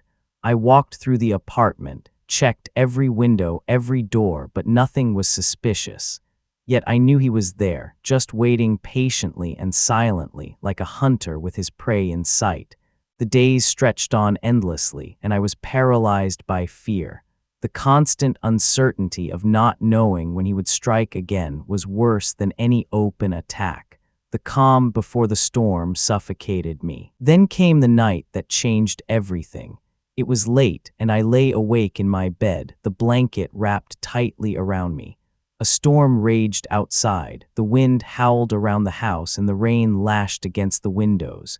In this dark, restless night, I was sure he would return. Suddenly, I heard it, a sound different from the storm, a faint scratching coming from my front door.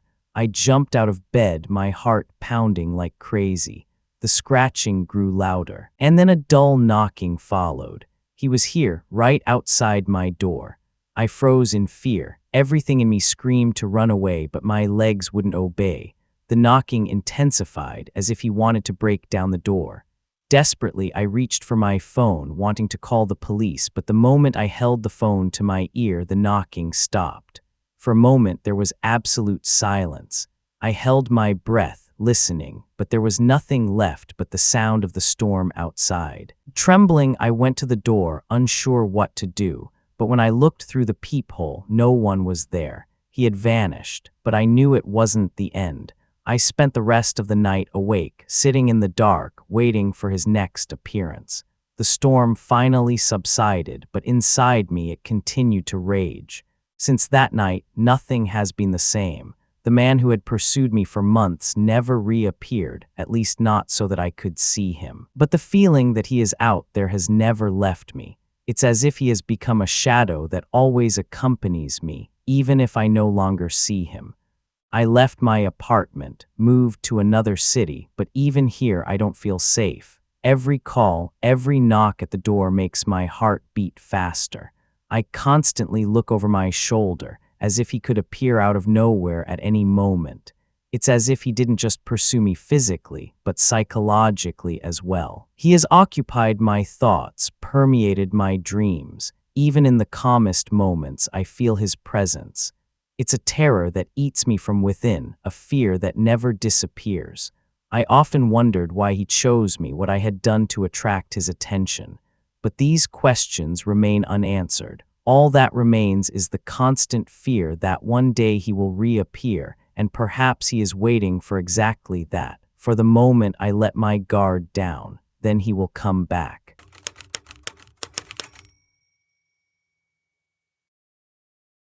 It was an ordinary Wednesday evening. I didn't feel like cooking and decided to quickly grab something small at the supermarket. The store lights shone coolly as I pushed an empty shopping cart through the aisles. It was one of those quiet moments where you're completely absorbed in everyday life without any inkling that something unusual would happen. I was tired. The day had been long, and the thought of a quick dinner filled my head. I mechanically walked through the shelves, grabbing pasta sauce. A loaf of bread. The store wasn't particularly crowded. A few other people were also doing their shopping, but nothing stood out to me. But suddenly, as I stood in the canned goods aisle, a strange feeling coursed through me. I couldn't say exactly why, but it was as if the room had changed. Something felt different. The supermarket was the same, the shelves were in the same places, but the atmosphere had become inexplicably heavy. My heart began to beat faster for no apparent reason. I pushed the thought aside and focused on my shopping list. As I reached for a can of tomato soup, I saw something unusual out of the corner of my eye. At the end of the aisle stood someone, a man staring intently at me. He wasn't holding a shopping cart, no basket. He wasn't moving. He just stood there, as if he had forgotten what he was supposed to be doing. But it was his face that unsettled me. It wasn't the usual curious or fleeting gaze you sometimes get from strangers. It was cold, fixed, almost empty, as if he was looking right through me. A cold shiver ran down my spine, and I could barely tear my gaze away from him. Who was this man, and why did it seem like he was only here because of me? I turned abruptly, pretending not to have noticed him, and walked to the next aisle. My heart was now beating faster, and I forced myself to stay calm. Maybe I was just imagining it all. People look at other people. That wasn't unusual. But the feeling that his eyes were still on me wouldn't let go. As I walked through the aisles, I tried to concentrate on my shopping, but whenever I felt unobserved, I secretly looked around. There he was again, not directly behind me, but always somewhere nearby, a few aisles away. As I reached for milk, he stood at the end of the aisle again, his gaze unchanged. No expression on his face, just that icy stillness. I began to observe the other customers more closely. No one seemed to notice him, as if he were invisible to everyone but me.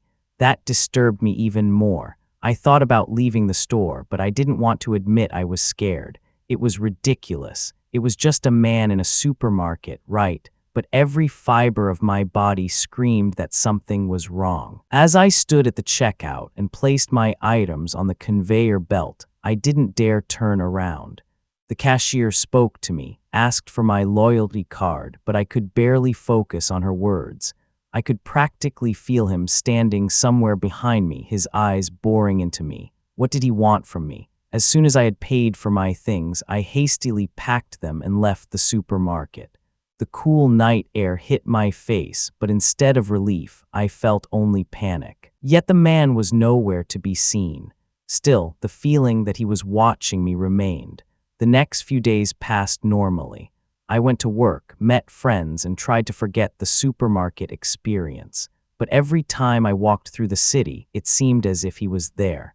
I always saw him out of the corner of my eye, on the other side of the street, at the bus stop, even in the cafe where I usually had my morning coffee. It was never direct, never a clear confrontation, always just a fleeting glance that suggested he was there. And every time I tried to calm myself and tell myself it was a coincidence, he would appear in another place. He was always close by, and it was as if he deliberately made sure not to get too close, but never too far away either.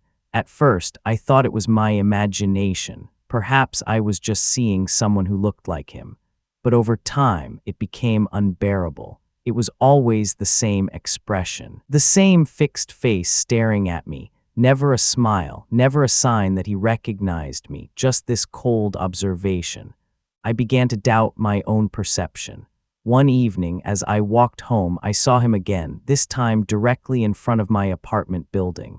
He stood there in the shadow of a tree, his gaze fixed on me. The street was empty, no other cars, no people in sight. For a moment, I thought I should confront him, find out who he was and what he wanted. But as I gathered the courage to approach him, he vanished into the darkness. I couldn't pretend any longer that nothing was happening. This man, whoever he was, knew where I lived. This was no longer a coincidence. The next morning, I found a small, inconspicuous package on my doorstep. There was no sender, no label, just a simple brown box. At first, I thought it was an order I had forgotten about, but when I opened the package, my breath hitched. Inside the box was a single rose, its petals almost black with age, and a photo. It was a picture of me in the supermarket on the very evening I had first seen him. The goosebumps that crawled over my body almost made me drop the photo. Who had done this? I looked at the back of the photo. In red writing, as if drawn with a finger in blood, was just one word: soon. My stomach clenched. This was no longer a warning, it was a threat. He was closer than I had thought. In a panic, I searched my apartment, looked through every window, searched for signs that someone had broken in. But everything was as I had left it. No open windows, no broken locks. But the realization that he must have been in my immediate vicinity wouldn't let me rest. I called the police, told them about the package and the photo, but they reacted with only moderate concern.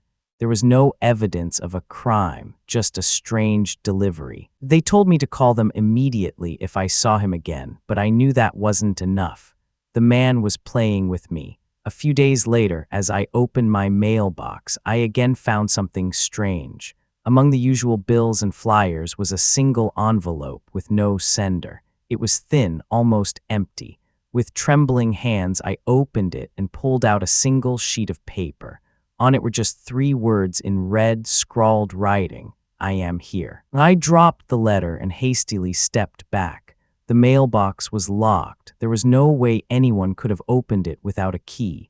Again, I called the police, but they did nothing.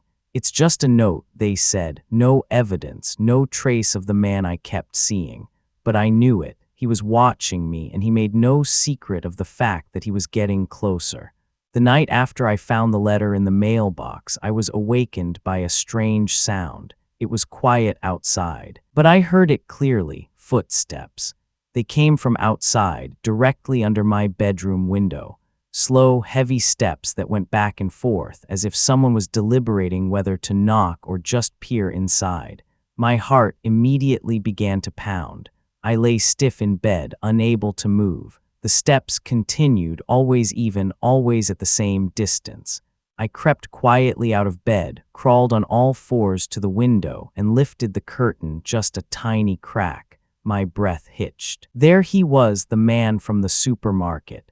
He stood directly under my window, his eyes staring upwards in my direction. It was dark, and only the faint light of the street lamp illuminated his face, but I could clearly recognize him. He stood there as if he was waiting, as if he knew I was watching him. For a moment, I was paralyzed. Time seemed to stand still. Then he suddenly moved. Slowly, he turned his head to the side as if he had lost interest. The steps grew louder as he walked away, and then they suddenly ceased. I had never been so grateful for the darkness. He hadn't seen me directly, but he knew I was there. I spent that night awake, staring at the ceiling, waiting for him to come back, but he didn't. In the following days, I tried to continue my life as usual, but it became increasingly difficult. The idea that he could stand outside my window again at any time wouldn't let me rest. Everywhere I went, I was on guard. I constantly looked over my shoulder, hoping not to see him, but he was always there, somewhere in the shadows. One evening, I was driving home late. The streets were empty, and for a moment I felt safer. But as I stopped at a red light, I glanced in the rearview mirror. My heart stopped. There he was. He was sitting in the back seat of my car, his face directly behind me, staring at me with those lifeless eyes. For a moment, I thought I was losing my mind. How had he gotten into my car? Without thinking, I jumped out of the car, ripped the door open, but the back seat was empty. He had vanished as if he had never been there. I was trembling all over, got back into the car, and drove home as fast as I could. It was impossible that he had been there, but I had seen him. I could no longer deny that he was following me. He wasn't just out there somewhere. He was closer than I had ever imagined. After the incident in the car, I was at my wits' end. I couldn't sleep or eat, and the constant fear had completely consumed me. It was as if my life revolved only around him. In my desperation, I installed cameras around my house, hoping they could provide me with evidence. Maybe I would finally see him standing outside my window, how he was following me.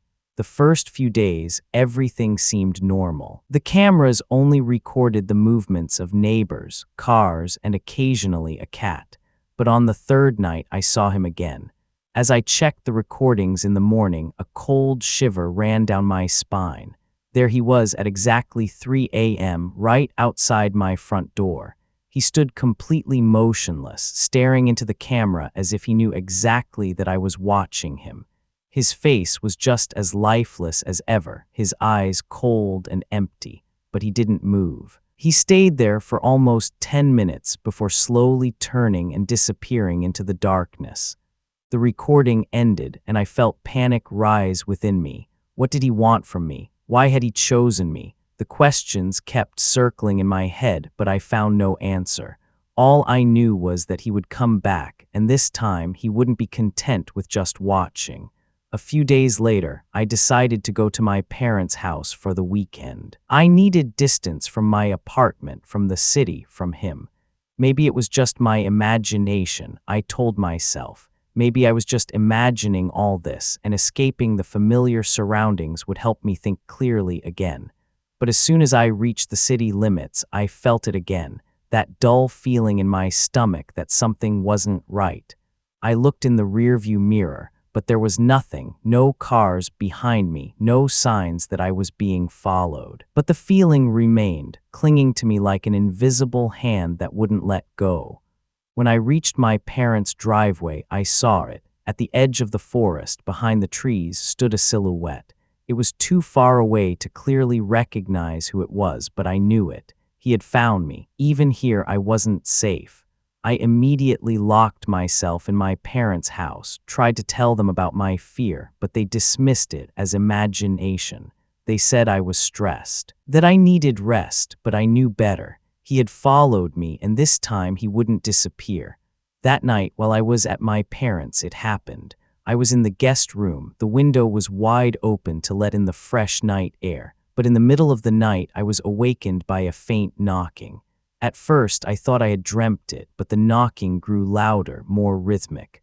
Slowly, I sat up, my heart pounding in my chest. The knocking came directly from the window. I got up, crept slowly to the window, and looked out. There he stood, just a few meters away, his hand raised to knock again. His face was even more expressionless than before, his eyes staring directly into mine. I screamed, ran to the door, and woke my parents. But when we went to the window together, he was gone. No sign of him, no footprints in the grass, as if he had never been there. My parents were confused, thought I had had a nightmare, but I knew better. He had been there, closer than ever before, and I knew it wouldn't be long until he finally got what he wanted. Back in my apartment, nothing was as it had been before. The return was supposed to give me some security, but the opposite was true. Since that night at my parents', I knew he could follow me everywhere. The only question was when he would strike. The first night was silent, too silent. The darkness in my apartment was oppressive, and I tried to distract myself with a series. But in the middle of the night, the light suddenly flickered, first only slightly, then so strongly that the whole room was plunged into complete darkness for seconds. My heart began to beat faster. I tried to dismiss it as a power outage, but deep down I knew that wasn't the case. Then I heard it, a faint, almost imperceptible scratching at my apartment door. My breath hitched, and for a moment, time seemed to stand still. Slowly, I got up, went to the door, and listened. The scratching stopped, but the feeling of threat remained. I looked through the peephole. Nothing, no one was there. But the flickering lights, the scratching, it wasn't a coincidence. He was back. Even if I couldn't see him, I knew he was nearby. The air seemed to grow heavier, and I felt trapped in a cage. I barricaded myself in the bedroom, locked the door, and sat with my back against it. Every second I expected him to break down the door, but the night passed without further incident. Still, I knew it was only a matter of time. The next day, I called the police again. I reported the nocturnal occurrences, the flickering lights, and the scratching at the door, but again, they didn't take me seriously. "We can't do anything as long as nothing happens," they said. It was frustrating. I knew something would happen, but no one believed me. To find some peace, that evening I decided to tend to my small garden behind the house. I wanted to distract myself, feel the fresh air, and forget the constant tension for a few moments. As I watered the plants and swept the lawn, I let my thoughts wander. But suddenly I felt that I wasn't alone. My gaze automatically drifted to the edge of the garden, and there between the bushes I saw a movement. My heart stopped for a moment. A figure quickly darted through the bushes, and for a fraction of a second I saw him, the man from the supermarket. He was there, right behind my garden, watching me. Without thinking, I dropped the watering can and ran into the house, quickly locking the door behind me. My pulse raced, and I closed the door behind me quickly. He had been watching me the whole time, and now he was back, getting closer and closer. I spent the rest of the evening at the window, staring into the darkening garden, waiting for him to come back, but there was no further movement, just that terrible silence. The following night, I was awakened by another nightmare. Drenched in sweat, I sat up, my heart pounding in my throat. But it wasn't the dream that panicked me, but the loud ringing of the phone. Who was calling at this hour? It was 3 a.m., and I hesitantly reached for the receiver. "Hello," I asked softly, my voice trembling. No answer, just silence. I waited a moment, tried to listen, but then I heard it, a faint, dark laugh. It came directly from the other end of the line, so close it froze the blood in my veins. My first instinct was to hang up, but something in me made me listen. The laughter grew more intense, slower, as if the person on the other end was taking their time to enjoy the moment. Then suddenly it stopped. Absolute silence filled the room until the line was abruptly disconnected. I sat in bed, the phone still in my hand, unable to move. I knew it was him. There was no doubt anymore. He was playing with me. And the worst part was that I had no idea what he would do next. In the next few days, I barely dared to answer the phone. Every vibration made me jump, and whenever I picked up the receiver, there was that silence followed by that horrifying laugh. He wanted me to know he was very close. After weeks of fear and sleeplessness, I was at the end of my rope. I was overtired, paranoid, and unable to lead a normal life. I considered selling my apartment, leaving the city, just leaving everything behind. But deep down, I knew it wouldn't make a difference. No matter where I went, he would find me. One evening, when I came home, I found something that finally broke me. A small note hung directly on my front door. I hesitated to pick it up, but I knew I had no choice. With trembling hands, I reached for it and turned it over. Only a single word was written on it: tomorrow. It was an announcement, a final warning that what he had been waiting for all this time would soon happen. I felt nauseous with fear, and my whole body began to tremble. What would happen tomorrow? Would he finally strike? I knew I couldn't do anything to prevent it. It was as if I was caught in a net from which there was no escape. I spent the night awake, staring at the clock, waiting for what was to come. When morning dawned, the air was heavy with silence. It felt as if the world was holding its breath. I knew something would happen today, but I didn't know when or how. Every second was torture, and I could barely think straight. Shortly after noon, I suddenly heard a sound from the front door. Someone was there. My body stiffened, and I knew it was him. Slowly, I went to the door, my hand trembling as I brought it to the peephole. And there he stood. The man who had pursued me for so long stood directly outside my door. For a moment, I was paralyzed, unable to move. Then, as if driven by an invisible force, I ran to the back door and rushed out of the house. Without thinking, I ran down the street without a goal, without a plan. I just wanted to get away as far as possible. I don't know how long I ran. Eventually, I found myself on a side street, panting and completely out of breath. I had managed to escape for that moment. But deep down, I knew it wasn't over yet. No matter how far I ran, how far I hid, he would find me, and the next encounter wouldn't end so lightly.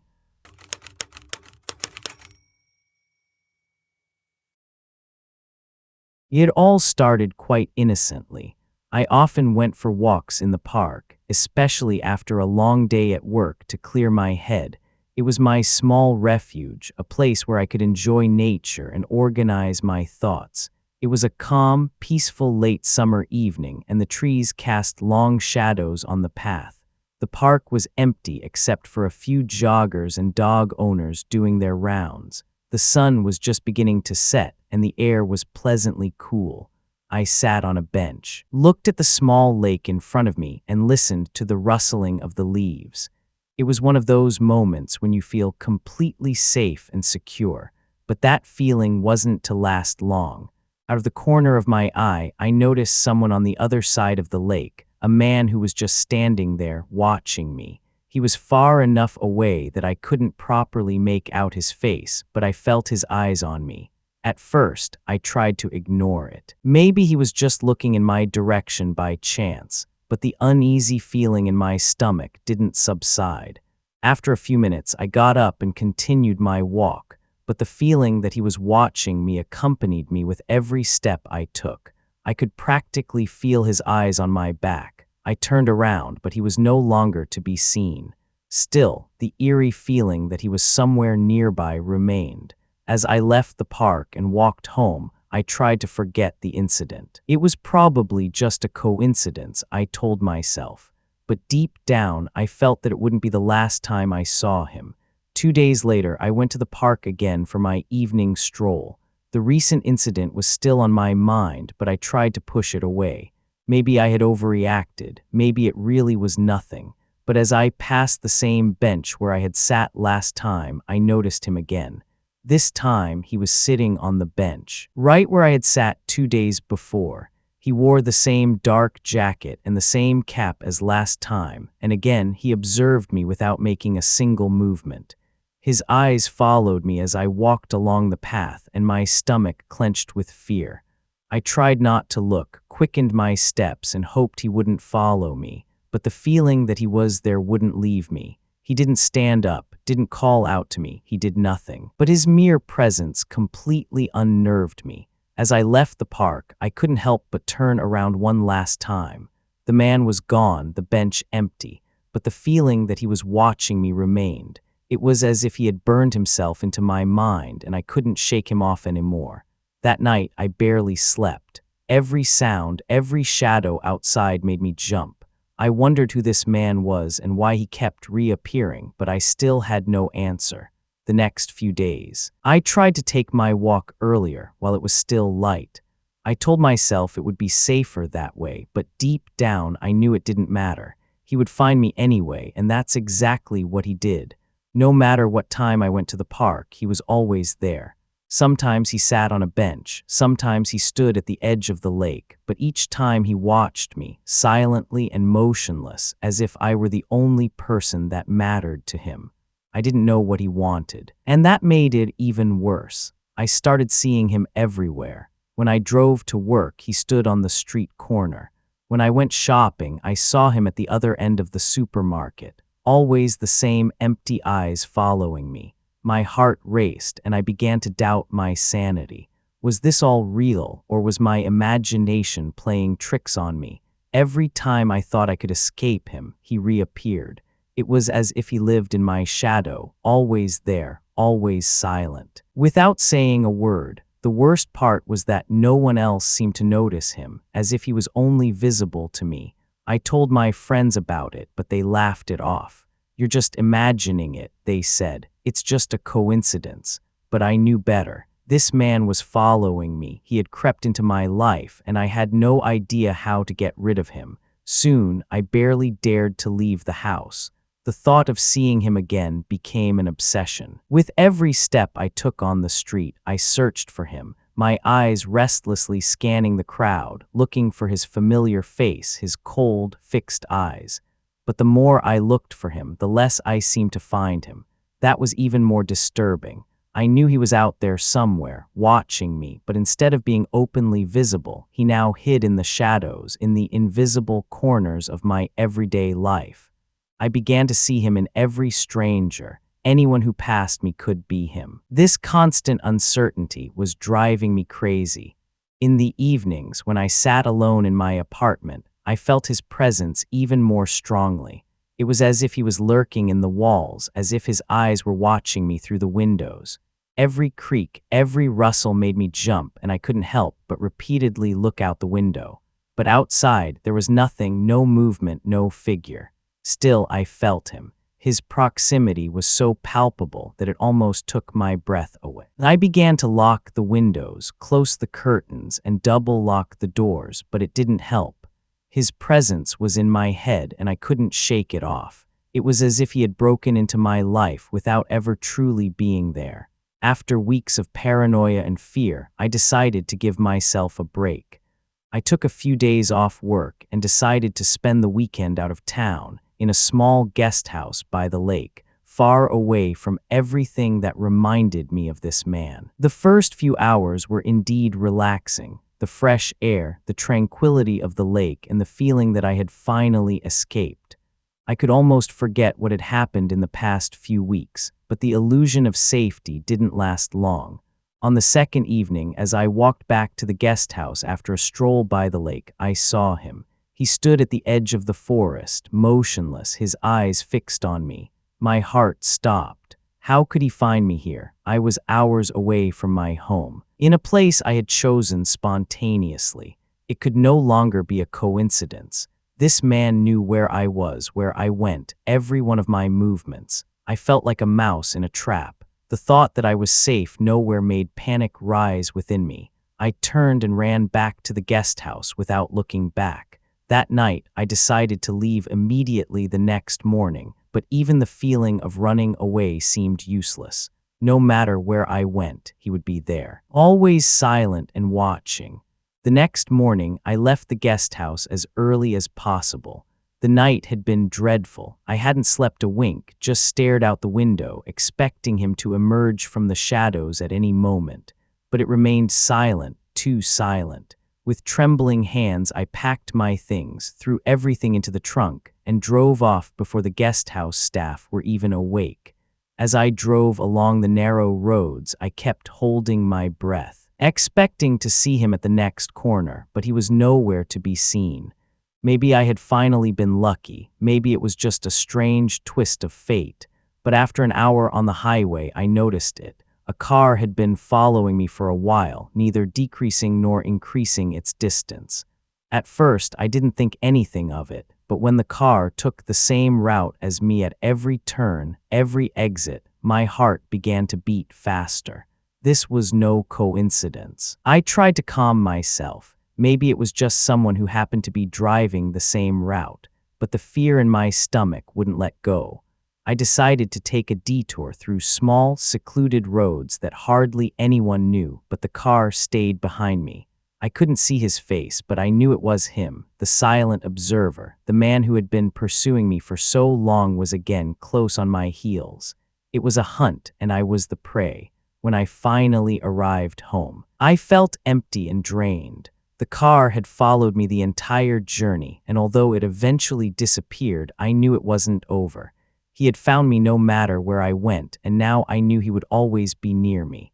I slumped onto the sofa and stared blankly, unable to calm myself. Then my phone rang. It was a message, a number I didn't know. I opened it, and my heart stopped for a moment. It was just 3 words, "I see you." My hands trembled, and I dropped the phone. How had he gotten my number? Why was he playing this game with me? I had no idea how he could keep finding me. In the next few hours, more messages came, each shorter, more disturbing than the last. "You can't escape, I'm here." I tried to ignore the messages, but they wouldn't stop. My phone kept vibrating, and each time a cold shiver ran down my spine. The threats became more intense, more personal. It felt as if he was very close to me, as if he knew exactly where I was standing, what I was doing. In my desperation, I turned off my phone, but the silence that followed was almost worse. I couldn't hear him anymore, but I felt him. He was out there somewhere, waiting for the right moment. In the following days, I could barely sleep. The messages had stopped, but the feeling of being watched grew stronger and stronger. Every step I took in my apartment, every time I looked out the window, I had the undeniable feeling that his eyes were on me. I began to be suspicious of every detail in my surroundings, the neighbors, the cars that repeatedly drove past my house. I saw threats everywhere, but the worst was the feeling that he wasn't just following me, but monitoring my every move. One morning, I noticed a small camera attached to one of the streetlights outside my house. It was so well hidden that I almost missed it. My heart pounded, and I could hardly believe what I was reading. Someone, presumably him, had been watching me the entire time.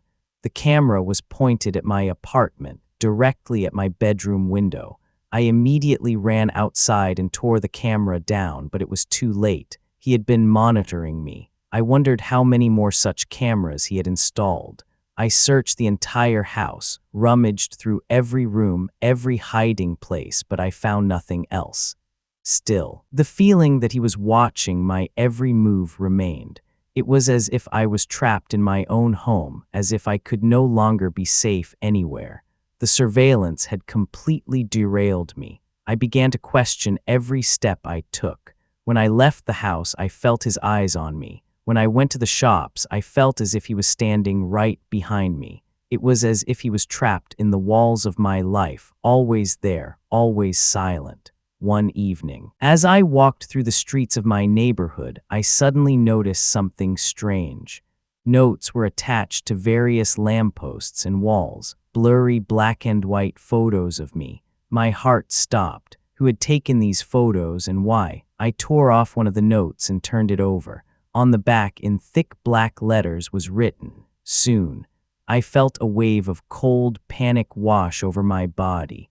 The pictures were scattered all over the city, in places I often passed. It was as if he wanted to show me that he was always one step ahead. In a panic, I ran back home, locked the door, and drew all the curtains. The image of his fixed, empty face haunted me. It was as if he was everywhere now. No matter where I went, he would be there, watching me, following me. And then I knew it. This man would never leave me alone. As long as I didn't confront him, he would always be there, like a shadow that wouldn't let go. The next morning, I found something that finally changed my life. As I stepped out the door, I came across a small envelope lying directly in front of my door. There was no sender, no address. It was just a simple white envelope waiting for me. I hesitated to pick it up, but I knew I had no choice. With trembling fingers, I opened the envelope. Inside was a single sheet of paper, on which, again, only a single word was written. Now, my heart pounded. It was no longer a threat. It was an announcement. He was here right nearby, ready to make the next move. The time for hiding was over. I ran back into the house, locked the door, and searched for my phone to call the police. But as I picked up the phone, I noticed it was silent. No signal, no connection. I was cut off, alone, and I knew he was closer than I had ever imagined. I sat on the floor of my living room, my phone held tightly in my hands. But it was useless, no connection, no way to get help. The silence in my apartment was oppressive, and the feeling that he was out there somewhere grew stronger and stronger. My gaze wandered to the door. I had locked it, but that didn't seem enough. Suddenly, I heard it, a soft sound. At first, I thought it was the wind, but then I recognized it, footsteps. Someone was directly outside my front door. My heartbeat quickened, and I barely dared to breathe. The steps came closer, slowly and steadily, as if the person outside knew I was lurking inside, full of fear. Then I heard something that froze my blood, a soft voice, barely more than a whisper, "I'm here." The words were so close, as if he was speaking directly to me through the door. I held my breath, pressed my phone tightly against my chest, and dared not move. Perhaps he would think I wasn't home. But the steps didn't stop. They now moved slowly up the stairs, away from my door. He was going to the back door, I was sure of it. I heard the doorknob click softly. Luckily, I had also locked the back door, but the thought that he was trying to sneak in almost made me faint with fear. Whatever he was planning, I knew it would end soon. The tension became unbearable. The words he had left behind now echoed in my head. He would strike soon. In my desperation, I knew I had to fight back. I couldn't just sit here and wait for him to break into my life. With trembling hands, I began to turn my apartment upside down, searching for hidden cameras, microphones, anything that could show me how he had been watching me the entire time. It didn't take long until I found something. In a small corner of my bedroom, hidden behind a bookshelf, I found a tiny camera. It was so small that it was easy to overlook, but it was there. And it had been monitoring me the entire time. I felt a knot in my stomach as I realized that he had been watching me in the most intimate moments of my life. With a feeling of disgust and panic, I began to search the entire house, and indeed, I found 2 more cameras, one in the hallway and one directly in the living room where I spent most of my time.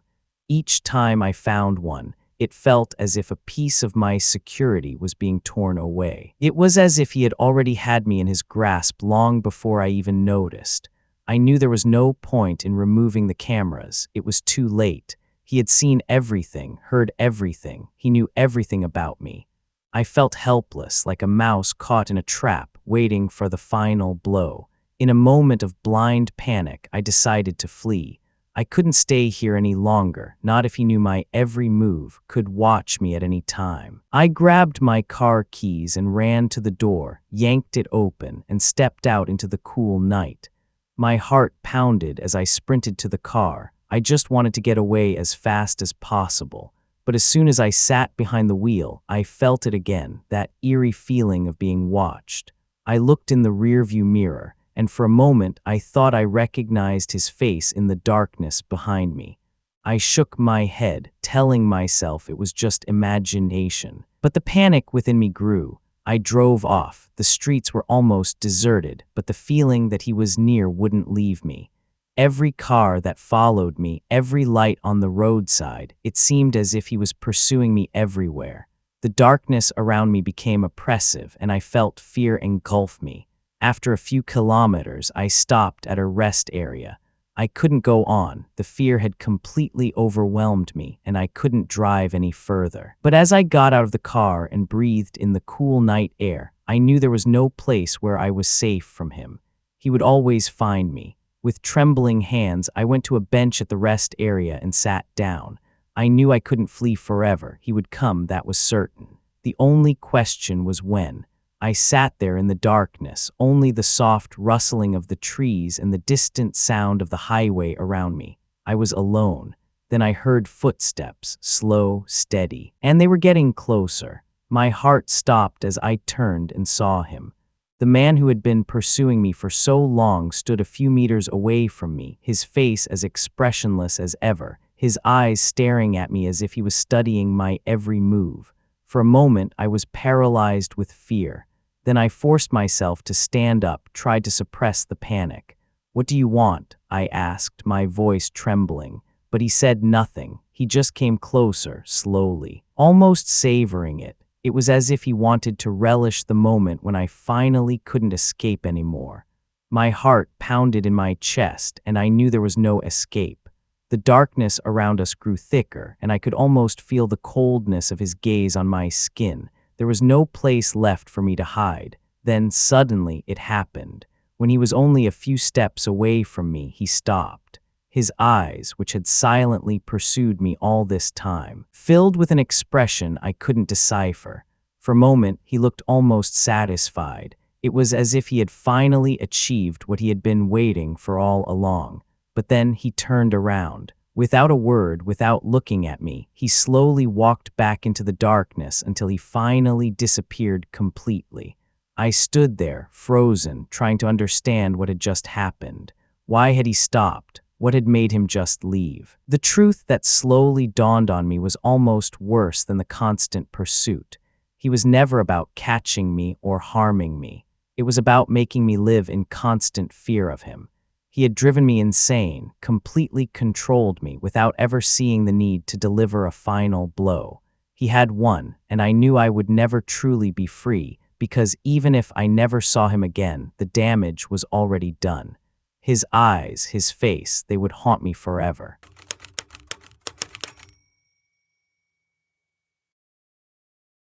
It was one of those nights when everything was too quiet. I was already in bed, the light was off, and I was trying to get some sleep. But just before I drifted off, my phone rang.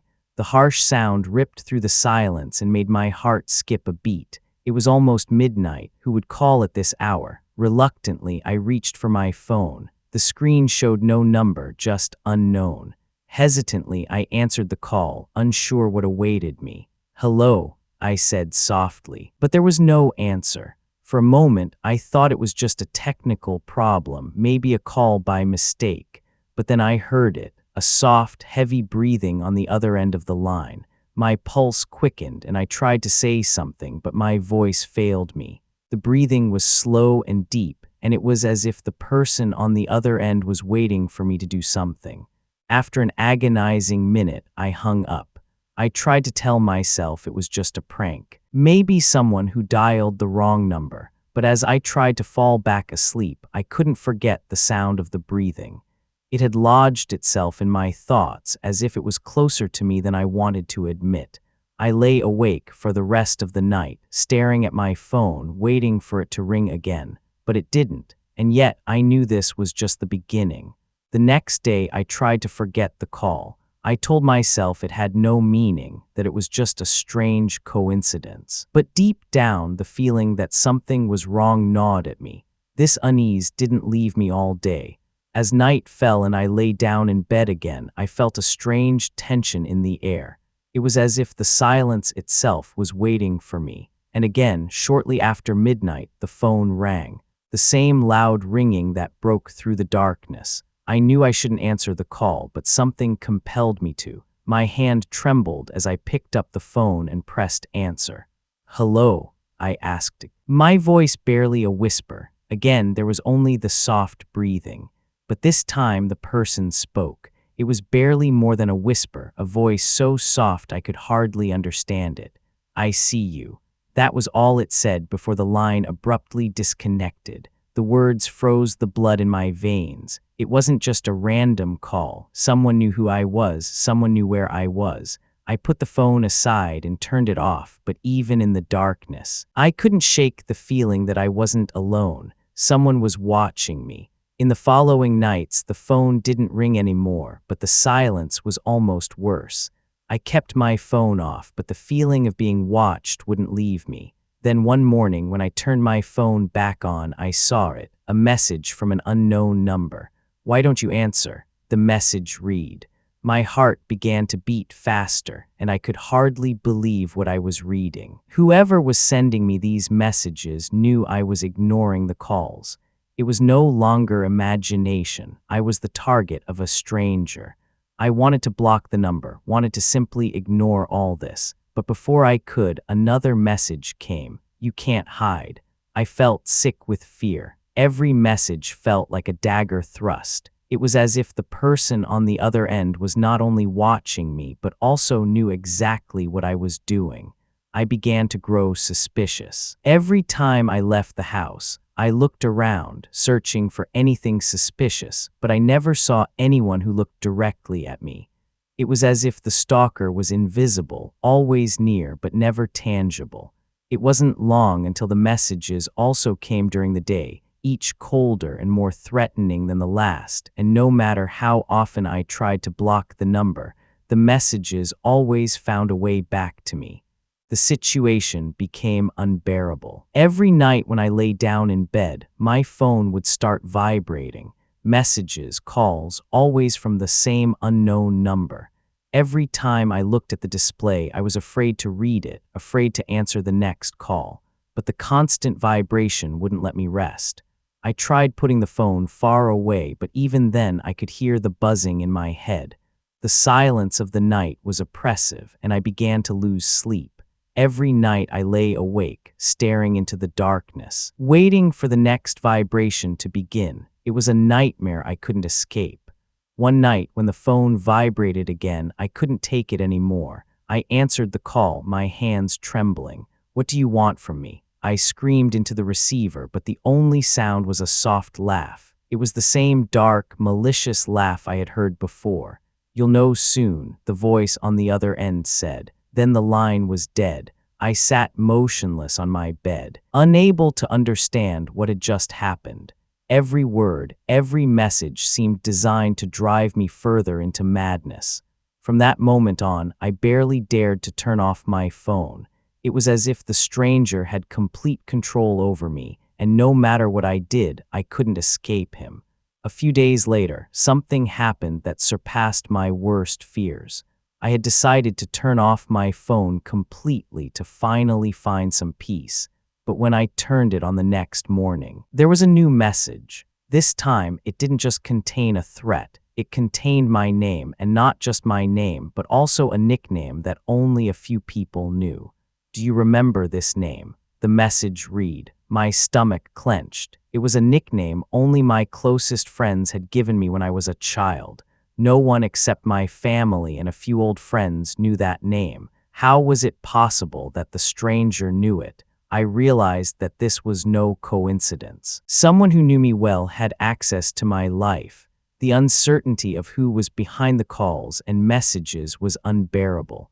I began to distrust everyone around me. It could be anyone, a colleague, an old friend, even someone from my family. I started to isolate myself, barely leaving the house and avoiding all contact with other people. Everyone I knew became a potential suspect. I couldn't rely on anyone anymore, and the thought that someone from my inner circle could torment me like this made me shudder. After discovering that the stalker knew my old nickname, I completely lost sleep. Every night I lay awake, my phone on my nightstand as if it were a ticking time bomb. I knew it was only a matter of time before it started again, and I was right. It began as always, a single call late at night, no name, no number. But this time, when I didn't answer, another call came immediately. Then another. Within minutes, my phone turned into a constant hum. It vibrated incessantly, as if someone wouldn't stop tormenting me until I finally picked up. I tried to mute the phone, but the vibrations seemed to penetrate every surface, as if they were going directly into my head. My heart pounded so violently that I thought it would burst from my chest. Finally, under the pressure of the constant calls, I answered. On the other end, it was silent. No voice. No breathing, just silence. Then, after an agonizing minute, it began, the laughter. This time it was louder, deeper, almost as if several people were laughing at once. A cold shiver ran down my spine, and I could barely hold the phone. I screamed into the receiver, demanding the person stop, but the laughter only grew louder until it suddenly stopped. The line was dead, and the silence that followed was even worse. I put the phone away, but the feeling that I was now completely in the stranger's hands wouldn't leave me. The next morning, I felt like a zombie. I had barely slept and could hardly concentrate on the day, but when I looked out the window, I noticed something unusual. A black car was parked directly in front of my house. I had never noticed it before, and I was sure it didn't belong in the neighborhood. The car stood there silently. The windows were tinted, and no one got out. My stomach clenched. I immediately felt that it had something to do with the calls. Whoever was terrorizing me now seemed to be physically close to me. All day, the car remained there. It didn't move, and I couldn't see anyone inside. But the feeling that I was being watched grew. I thought about calling the police, but what could I tell them? A parked car outside my house. They probably wouldn't take it seriously. At night, the car disappeared, but the unrest remained. The thought that the stranger was not only calling me, but also near me wouldn't let me rest. It was as if he wanted to corner me, little by little, until I had no escape. The next few days were quiet, too quiet. The calls suddenly stopped, the car didn't return, and it seemed as if the stalker had decided to leave me alone. But the calm was deceptive. Every moment the phone didn't ring felt like the calm before the storm. One evening, as I was coming home from work, my doorbell rang. I opened it, and there stood a neighbor whom I only vaguely knew. He was an older man, friendly, but I had never had much to do with him. "We need to talk," he said, and his tone was more serious than I had ever heard from him. He told me that he had noticed strange things in the last few days. A man had been seen several times in my front yard, always late at night. The man never stayed long, just stood there staring at my house before disappearing again. My neighbor was concerned and wanted to tell me about it, just in case it was important. My heart pounded. It was as if the walls around me were collapsing. The stalker was not just an anonymous caller. He was real. He had been here, outside my house, only a few meters away. I hastily thanked my neighbor and closed the door. The thought that this man had been standing in the darkness, just a few steps away from me, froze the blood in my veins. The following night, I tried to stay awake. Every nerve in my body was tense, and I couldn't stop looking out the window, hoping to see him or fearing that he would return. Around midnight, when everything was still and dark, the light in my apartment suddenly began to flicker. It was a gentle, irregular flickering that made the shadows dance in the room. My first thought was that it might be a power outage. But when I looked out the window, all the other houses were normally lit. Only my house was affected. Then I heard it again, the faint hum of my phone. A new message had arrived. Hesitantly, I picked up the phone and opened the message. "I'm right outside your door," it read. My hands began to tremble, and I could hardly believe what I was reading. I forced myself to go to the door, my heart pounding wildly in my chest. But when I looked through the peephole, no one was there. The front yard was empty, the street still. But the flickering lights and the message on my phone left no doubt that he was nearby. He was playing with me, testing my limits. That night, when I turned off the light to finally try and find some peace, I heard a sound in the garden. It was a soft rustling, as if someone was moving through the bushes. My breath hitched, and I dared not move. The darkness in my room seemed to swallow me, and I couldn't see anything. But I knew someone was outside. Slowly, I crept to the window, my heart beating so loudly I thought he could hear it. As I opened the curtains a crack, I saw him, a figure moving through my garden, sneaking between the bushes and heading straight for my bedroom window. My stomach clenched. It was the stalker, the man who had been terrorizing me for weeks. He was now directly outside my house, just a few meters away. I wanted to scream, wanted to call the police. But I couldn't move. Panic had me firmly in its grip. Then suddenly he stopped. He turned and looked directly at the window. Our gazes met, and my blood froze in my veins. For a moment, time stood still. Then, without a word, he turned and disappeared into the darkness. The night after the encounter in the garden, my mind was shattered. Every corner of my apartment, every sound made me jump. It was as if my apartment no longer belonged to me. The thought that he had been watching me right outside my window made it hard for me to breathe. I wondered what he would do next. Around 3 a.m., my phone vibrated again.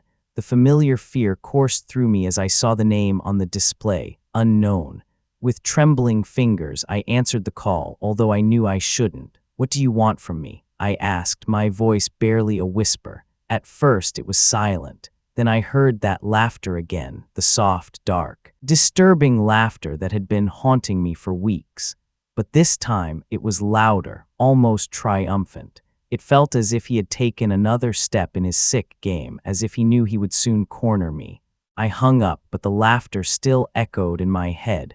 He wanted me to know that he was always there, that I couldn't escape him.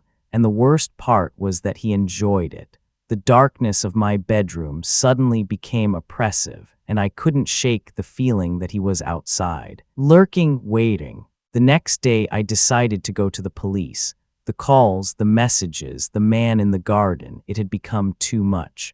I felt like a prisoner in my own home, but before I left the house, I received a final message. It appeared on my screen with a cold clarity that took my breath away. "It's tonight." My heart pounded. What did he mean by that? What would happen tonight? The thought that he had something planned, something he had been planning for weeks, made my knees weak. I stared at the message, unable to act. Should I run away? Should I ask someone for help? Or was it already too late? Every possibility that crossed my mind ended in the same nightmare. He would find me no matter where I went. He was always there, always one step ahead.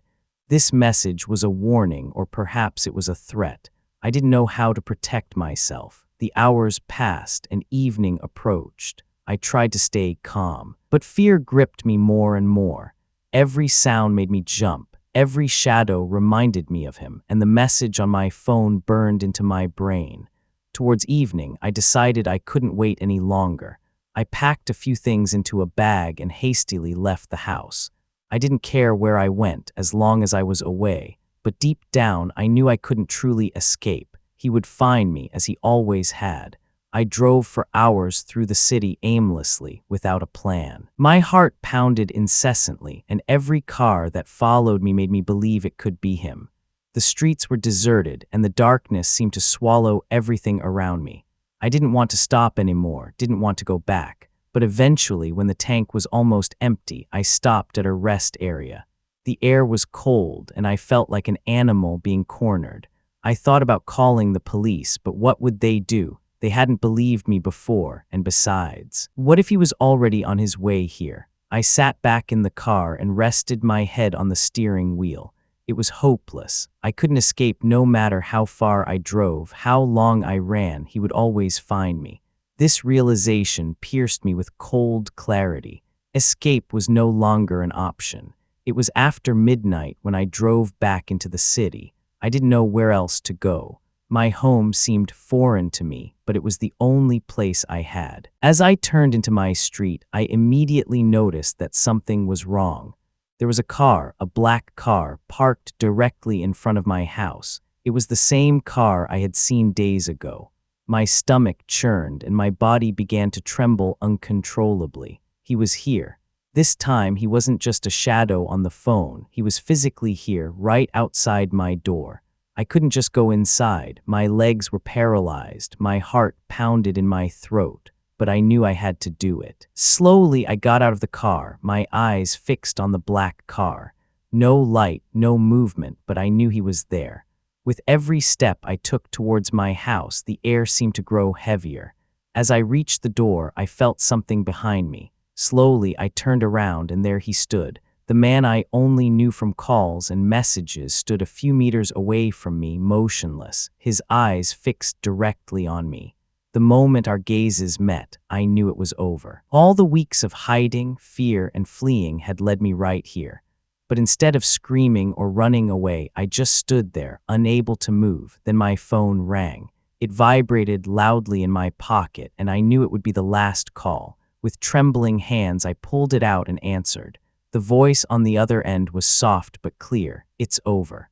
I felt the world around me grow silent. The man said nothing more. He didn't move, but I could see the cold triumph in his eyes. The calls, the messages, the laughter, it had all been a game, and I had been the prey the entire time. I slowly put the phone away and stood there, staring at the man who had pursued me for so long. He made no move to leave, as if the act of terror alone was enough. Then, without a word, he turned, got into the black car, and drove away. I was left in the silence, my heart beat slow but heavy. It was over, but I knew I would never truly be free. His eyes, his laughter, they would haunt me forever.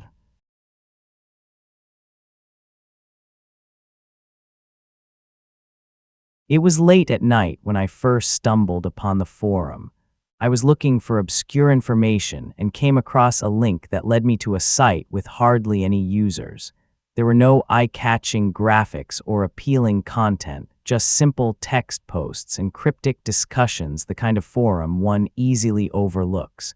But something about it captivated me. The posts were strange, almost like encrypted messages. The users spoke in short, clipped sentences, and although I didn't understand any of it, the feeling that something was wrong wouldn't leave me. I clicked further, browsed the topics, trying to figure out what was really going on. The posts became more and more unsettling. Some mentioned lost or searching individuals, while others contained only a series of numbers and letters. I thought it was some kind of silly prank. After all, countless such sites exist on the deep web, designed only to scare the curious. But as I delved deeper into the forum, I felt my stomach clench. It was as if I was being watched. Just as I was about to leave, I received a notification. A new private message was in my inbox. The sender was anonymous, and the message consisted of just one sentence. "You've found something you shouldn't have found." I froze instantly. My heart began to pound faster, and my hands trembled as I tried to ignore the message, but the words burned into my mind. I closed the browser and tried to forget about it, but that night I couldn't sleep. The forum kept appearing in my thoughts. Who was the sender? Was it all just a coincidence, or had I really discovered something sinister? The next day, as I went to work, I felt uneasy. It was as if someone was watching me, but every time I looked around, no one was there. I tried to tell myself it was just my imagination, but deep down I felt that this was just the beginning. I couldn't help myself. After work, I immediately sat down at the computer and opened the browser. I logged back into the forum, determined to find out what was really happening. But when I opened the inbox, the message was gone. There was no trace that it had ever existed. Had I gone mad, or was someone playing a trick on me? Yet, before I could finish that thought, a new message appeared. "You are being watched." I jumped out of my chair when I read the words on the screen. My hands trembled and my breath came in short gasps. What did this mean? Was it just a bad joke, or was there more to it? I clicked on the sender's profile, but there was no information, no name, no picture, nothing, just the warning. For a moment, I considered turning off the computer and never visiting the forum again, but my curiosity was too great. I had to know what all this meant. That evening, I stayed awake late, scouring the forum for answers. I read old posts, tried to spot patterns, but everything seemed disjointed. The topics jumped from one eerie incident to the next. Users reported strange noises at night. Others spoke of peculiar shadows that followed them, but none of them were ever concrete. Everything remained vague, almost like illusions. It was as if the forum was a puzzle whose pieces I couldn't properly put together. Eventually, I noticed that the same username kept appearing in the posts. Verleriner Lost One. He seemed to be the most active user, but when I called up his profile, there was no further information. His posts were also cryptic, almost like warnings to other users. "Don't go too deep," he wrote in one of the posts. "Once you're in, there's no turning back." A shiver ran down my spine. What did he mean by that? Was it just part of the horror story, or was there more to it? Suddenly, a sound came from my speakers. It was a soft, eerie whisper, barely audible, but it was there. I turned up the volume, but the whisper disappeared. My heart began to beat faster again. I looked around the room, but everything was quiet. Again, the feeling of being watched. Slowly, I wondered if the forum was more than just a harmless, deep website. As I refocused on the screen, another message appeared. You have been warned. I immediately closed the browser and turned off the computer. My pulse raced, and I felt as if I had conjured something indescribably terrible. It was foolish, but I had the feeling that the forum had found me in some way, that it wouldn't let me go. The next few days were hell. No matter where I went or what I did, I felt pursued. It was as if the shadow of the forum followed me everywhere. Wherever I looked, I thought I saw someone out of the corner of my eye. But every time I looked, no one was there. At night, I heard footsteps outside my apartment door, even though I knew no one was there. The forum had not only trapped me mentally, it seemed to have spilled over into my real life. I tried to distract myself, but it didn't work. The feeling of constant surveillance grew more intense. Even at work, I found it hard to concentrate. Again and again, I caught myself thinking about the forum, about the warnings. The messages, it was as if it had taken over a part of my mind. I knew I had to stop engaging with it, but I couldn't. It was like a drug pulling me deeper and deeper.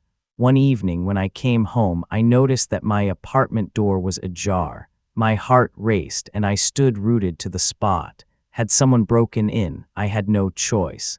Slowly, I opened the door all the way and stepped inside cautiously. Nothing seemed changed at first glance, but there was that uncanny feeling that someone had been here. I closed and locked the door, but the unease remained.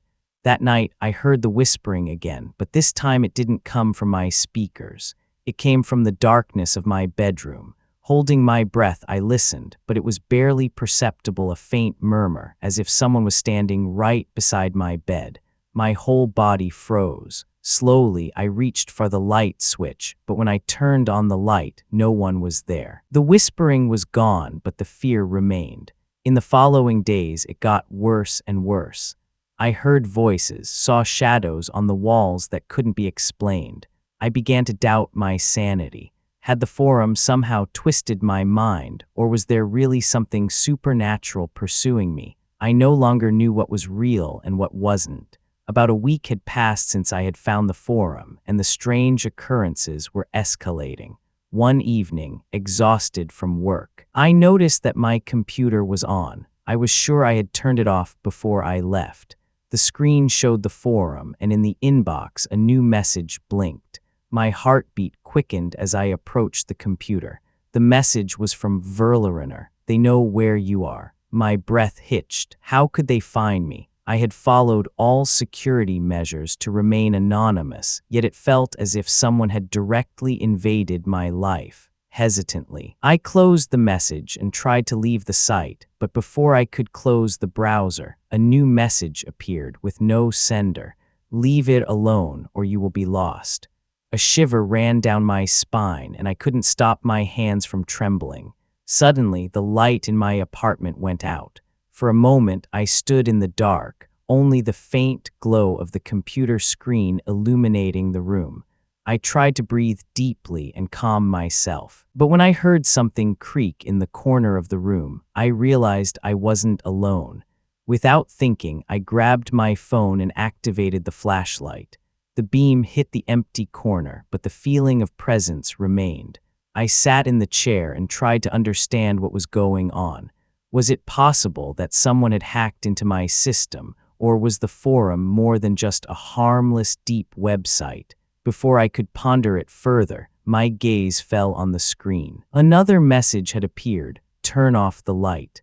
My hands trembled so violently that I almost dropped the phone. I felt trapped. Every step I took was apparently being watched, but by whom and how? I slowly stood up and decided to leave the apartment, just to get some fresh air and clear my head. But as I walked to the door, I heard it again, a whisper, soft and barely intelligible, as if coming directly from the walls.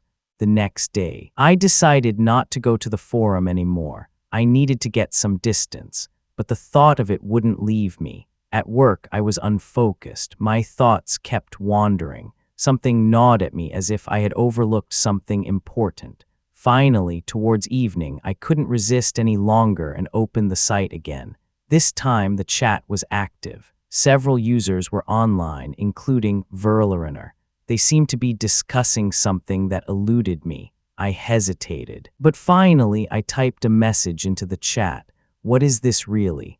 I typed, half expecting to be ignored, but almost immediately an answer came again from Verleriner. "You shouldn't be here." This felt like déjà vu. Every time I asked questions, I got no clear answers, only warnings. But at this point, I was too deep in to simply give up. "Why not?" I typed back. A pause followed, and I felt my heart pounding in my chest. Then the answer came. "They're getting us one by one." I swallowed hard and leaned back in my chair. What did that mean? Before I could type again, another message came from a different user. "You've seen it now. You can't escape."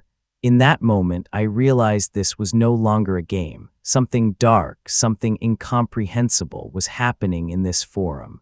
The only question was how deeply I was already involved. I logged out and closed my laptop. But the feeling of apprehension remained. Was all this just a sick joke, or was there truly more to it than I suspected? That night, I dreamed of dark figures chasing me. I ran, but no matter where I went, the shadows drew closer, their whispers echoing in my head like an endless sound. When I woke up, drenched in sweat, it was 3 a.m. My phone lay on my nightstand, its screen lit up. "Verleriner has sent you a message." The messages didn't stop. Even after I had decided to permanently leave the forum, even when my laptop was turned off, I received notifications on my phone, which I had never connected to the forum. How was that possible? I began to doubt my sanity. Unexplained noises accumulated in my apartment, footsteps in the hallway, even though I was alone, the rattling of window panes as if someone were outside. One night, I heard a faint scratching at my door. It was too late to expect a visitor, so I got up and crept silently to the door. Through the peephole, I saw nothing, but the feeling of threat was there. With a pounding heart, I opened the door a crack. No one, but as I was about to close the door, I noticed something on the floor, a note made from a torn piece of paper. The note consisted of a single word: silence. My hands trembled as I picked up the paper. Whoever had left this message knew I was here, knew I had delved into the forum, and they wanted me to keep silent about it. In a panic, I locked the door and barricaded myself in the bedroom, unable to sleep for the rest of the night. The next morning, as I re-examined the note, I noticed a small detail I had previously missed. On the back were coordinates, handwritten in barely legible script. Where did they lead? My first impulse was to ignore them, but something within me, be it curiosity or the desire for answers, drove me to investigate.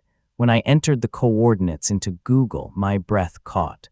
The coordinates led to an abandoned building not far from my apartment. I knew this place. It was an old warehouse that had been empty for years. But why would someone want me to go there? Was it a trap or the key to understanding this entire nightmare? A battle raged within me between fear and curiosity. I decided I had no choice. I had to find out what awaited me there. The day passed in a haze of fear and uncertainty. I tried to concentrate at work, but my thoughts kept drifting to the coordinates and the abandoned building. What awaited me there? I considered calling the police, but how would I explain that an anonymous message from a deep web forum had lured me to a mysterious location? They would think I was crazy. So I decided to go alone. As evening fell and the streets emptied, I set off. Every step felt heavy, as if I was moving towards something I could no longer stop. The old warehouse was just as deserted and dilapidated as I remembered. The wind whistled through the broken windows, and the smell of mold and decay hung in the air. For a moment, I thought about turning back, but then I saw it, a faint light source inside the building. Someone was there. My heart pounded wildly in my chest, but curiosity was too strong. I crept closer, each step on the crunching gravel seeming louder than it actually was. As I got closer, I noticed that the warehouse door was slightly ajar. I carefully pushed it open and entered. The light I had seen came from an old flashlight lying on the floor, flickering. Amidst the dust and darkness, I saw that something was written on the floor. It was a message scrawled in white chalk on the concrete floor. "They are watching you." A shiver ran down my spine. Whoever had been here knew I would come. But where were they now? Suddenly, I heard a rustling, as if someone was coming out from behind one of the old, decaying walls. I turned around hastily, but there was nothing, just shadows. My breath quickened and I felt panic rising within me. Then I saw it. A figure stood in the darkness, barely visible, yet its presence was unsettling. I wanted to scream, but no sound escaped my lips. The figure came closer, slowly, almost stealthily, and as it approached, I realized it wasn't a person. It was something else, something that had shrouded itself in darkness and had been watching me for a long time. I ran. I don't know for how long, but I ran until my lungs burned and my legs trembled. When I finally got home, I hastily locked the door behind me and collapsed onto the floor, unable to think clearly. What I had seen couldn't be real. It was impossible. Yet the images burned into my mind, and the feeling that I was being watched didn't disappear. That night, it was worse than ever before. The whispering was louder, almost tangible, and the footsteps outside in the hallway sounded heavier, as if someone was deliberately coming towards me. I lay awake in bed, unable to close my eyes for fear that the thing I had seen in the warehouse was standing right behind my door. Eventually, as the night deepened and the silence became oppressive, I heard the sound of footsteps outside my apartment, then a soft knock. My heart skipped a beat. Someone was here or something. The knocking grew louder, more insistent, and I knew I shouldn't look, but I couldn't resist. Slowly, I got up, moved closer to the door, and listened. Nothing. Silence. But when I looked through the peephole, I saw only darkness. A deep shadow enveloped the hallway, as if something was standing directly in front of my door, swallowing the light. Suddenly, I heard a whisper right in my ear, "Let us in." I jumped back, my pulse racing. The voice was real. It was directly behind me, even though I was alone in the room. I could feel the breath of the thing near me, invisible yet so menacing. In a panic, I locked the door even tighter and drew the curtains as if that could protect me. But the feeling remained that I wasn't alone. I knew this wasn't just in my head. The forum had unleashed something. Something that wouldn't let me go now. I just wanted to flee, but where? Where could I go where it wouldn't find me? The next day, I barely dared to get out of bed. The events of the night seemed unreal, like a fever dream. But when I opened my laptop, I realized this was no dream. A new folder had appeared on my desktop, one I definitely hadn't created. It was unnamed, but its sight filled me with deep dread. With trembling hands, I clicked on it. The folder contained only a single file, Open Me MP4. It was a video. I hesitated, but curiosity won. When I played the video, the screen was initially black, then an image slowly appeared. It was my apartment, filmed from a corner I couldn't identify. Someone had been watching me. In the video, I could see myself lying in my bed, fast asleep. A cold shiver ran down my spine. Whoever had made the video had been here in my room. I jumped out of my chair and searched the apartment for hidden cameras, but I found nothing. The fact that I found no explanation only made things worse. The video had a clear message. I was no longer safe. In a panic, I wondered if I should call the police, but what would I tell them? That I had received a video of myself, recorded by someone I didn't know. Before I could think about it further, a new message appeared on my screen. It was again from Verleriner. The message consisted of only one word, found. That meant only one thing. They knew everything now, who I was, where I lived, and they had no intention of leaving me alone. I had fallen into their game, and there was no way out. The following nights were a single nightmare. Every time I closed my eyes, I saw the figure from the warehouse slowly moving towards me. Its face remained hidden in the shadows, but I could feel its menacing presence. In my sleep, I heard the whispers calling me, urging me to delve deeper into the forum, but I knew I couldn't do that. I had already seen too much.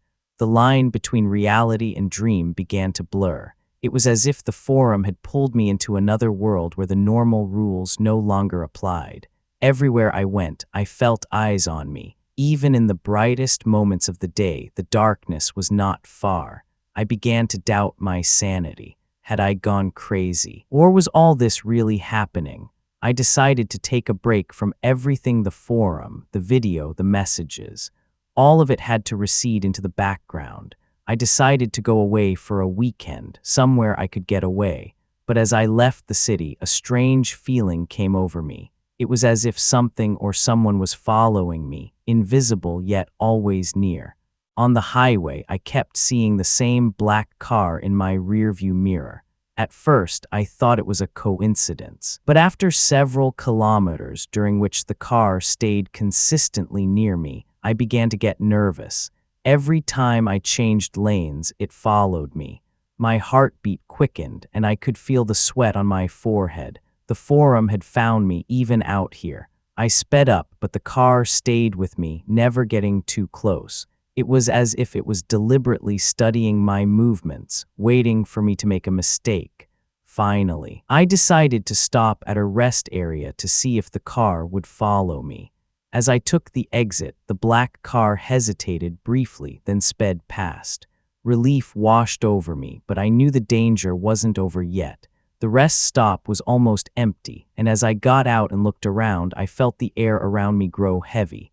Suddenly, I got a notification on my phone, a message from an unknown sender. "You can't run away." The words seemed to flicker on the screen, and an icy shiver ran down my spine. Whoever this was, they had been watching me the whole time. I wasn't alone. In a panic, I got back in the car and drove as fast as I could. I knew I couldn't run away, but I had to at least try. Every sound, every shadow reminded me that I was being pursued. They were after me, and I was the next victim in their insidious game. The forum had spun its web around my life, and now the hunt had begun. In the evening, I reached my destination, a small motel on the edge of a deserted road. It was old, run down, but I had no choice. I needed a place to collect myself.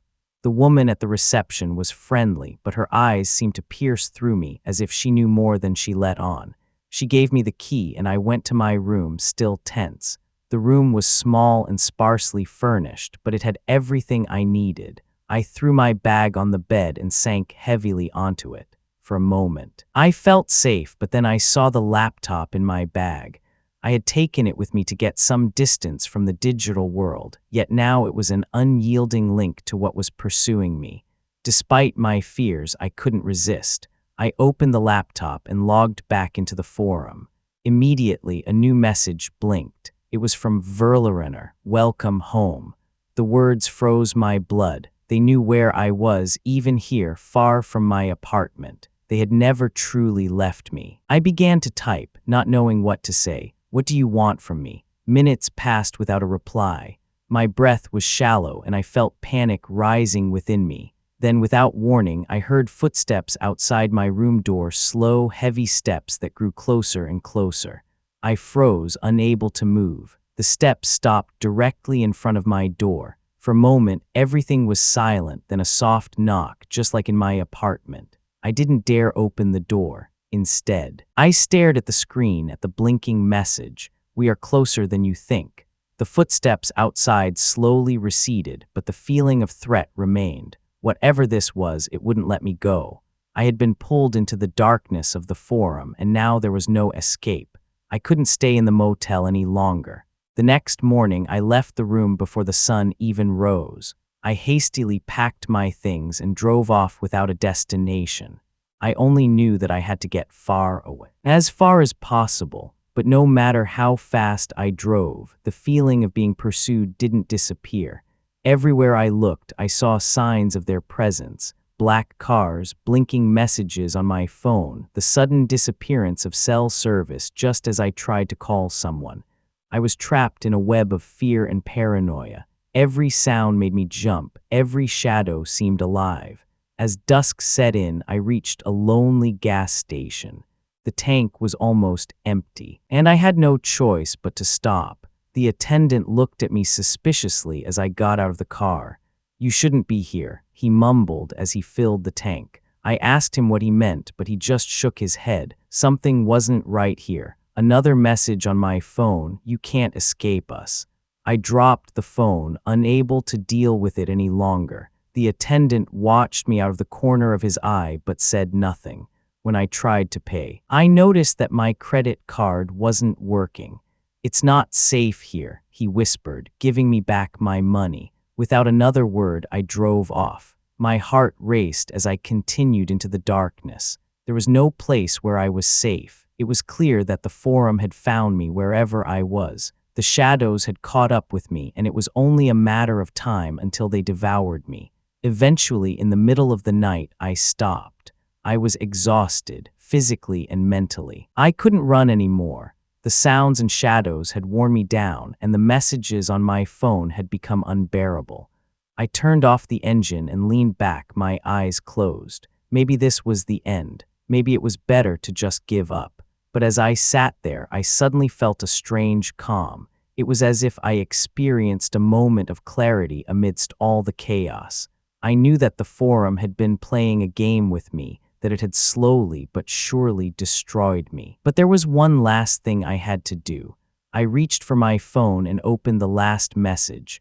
"Close the circle," it said. I knew what that meant. It was time to go back to the Forum, back to where it all began. If I wanted to find the truth, I had to confront what was pursuing me. So I opened the browser and typed in the URL. The Forum loaded slowly, agonizingly slowly. But then a new message appeared. "Welcome back." I knew there was no escape. The Forum had swallowed me, and now I was a part of it. The messages didn't stop. Every time I tried to leave, a new message came, a new hint that they would never truly let me go. They had taken my soul, my identity, and my life.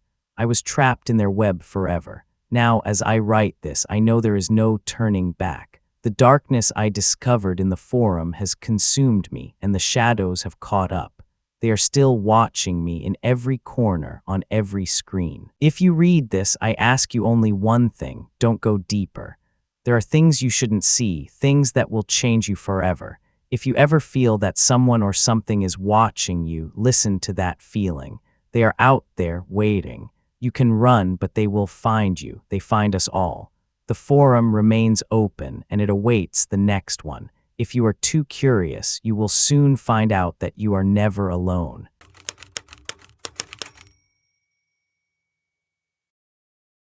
It was one of those nights when I couldn't sleep. The hours dragged endlessly, and I felt strangely restless. Somehow, I found myself in the darker corners of the internet, searching for something to satisfy my curiosity. I had heard a lot about the deep web, but until that moment, I had never really tried it. A friend had told me about a special browser that allowed access to this hidden world, and so, driven by curiosity and boredom, I decided to download it. Accessing the new world felt almost too easy. After familiarizing myself with some tutorials, I was ready to dive deeper. There were countless websites, many of which seemed inaccessible or blocked. But one page stood out in particular. It had no catchy name, no logos or graphics, just a blank screen with a search bar in the middle.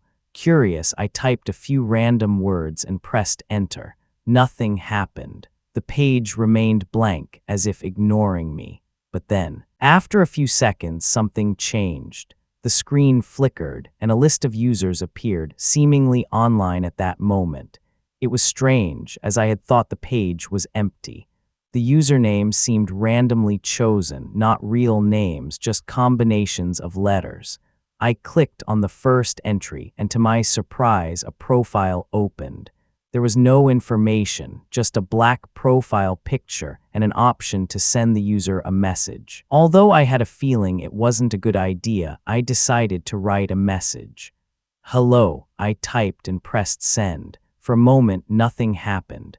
But then a reply appeared, "I see you." My heart stopped for a moment. Was it a coincidence, a stupid prank, or did this person actually know that I was sitting here in front of my screen alone in the dark? I hastily closed the browser window, but the uneasy feeling remained. The reply, so simple yet so disturbing, haunted me. I knew I shouldn't have visited that page, but it was too late. The damage was done. I felt the darkness around me intensify. This night was just the beginning. The next day, I tried to dismiss the events of the previous night. It was just a bad joke, I told myself, but something wouldn't let me go.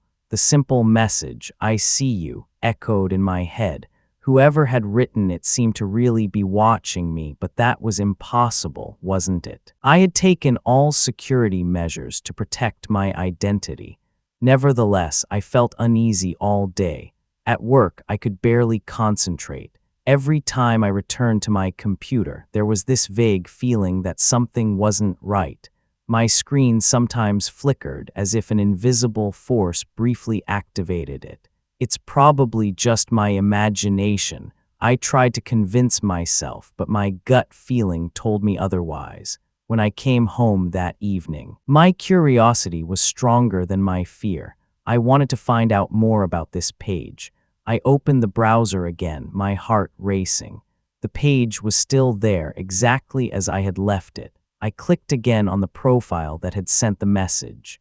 Again, the same black screen appeared, but this time there was a new message. "Why did you come back?" My heart skipped a beat. It was as if this page was truly alive, as if it knew what I was thinking, what I was feeling.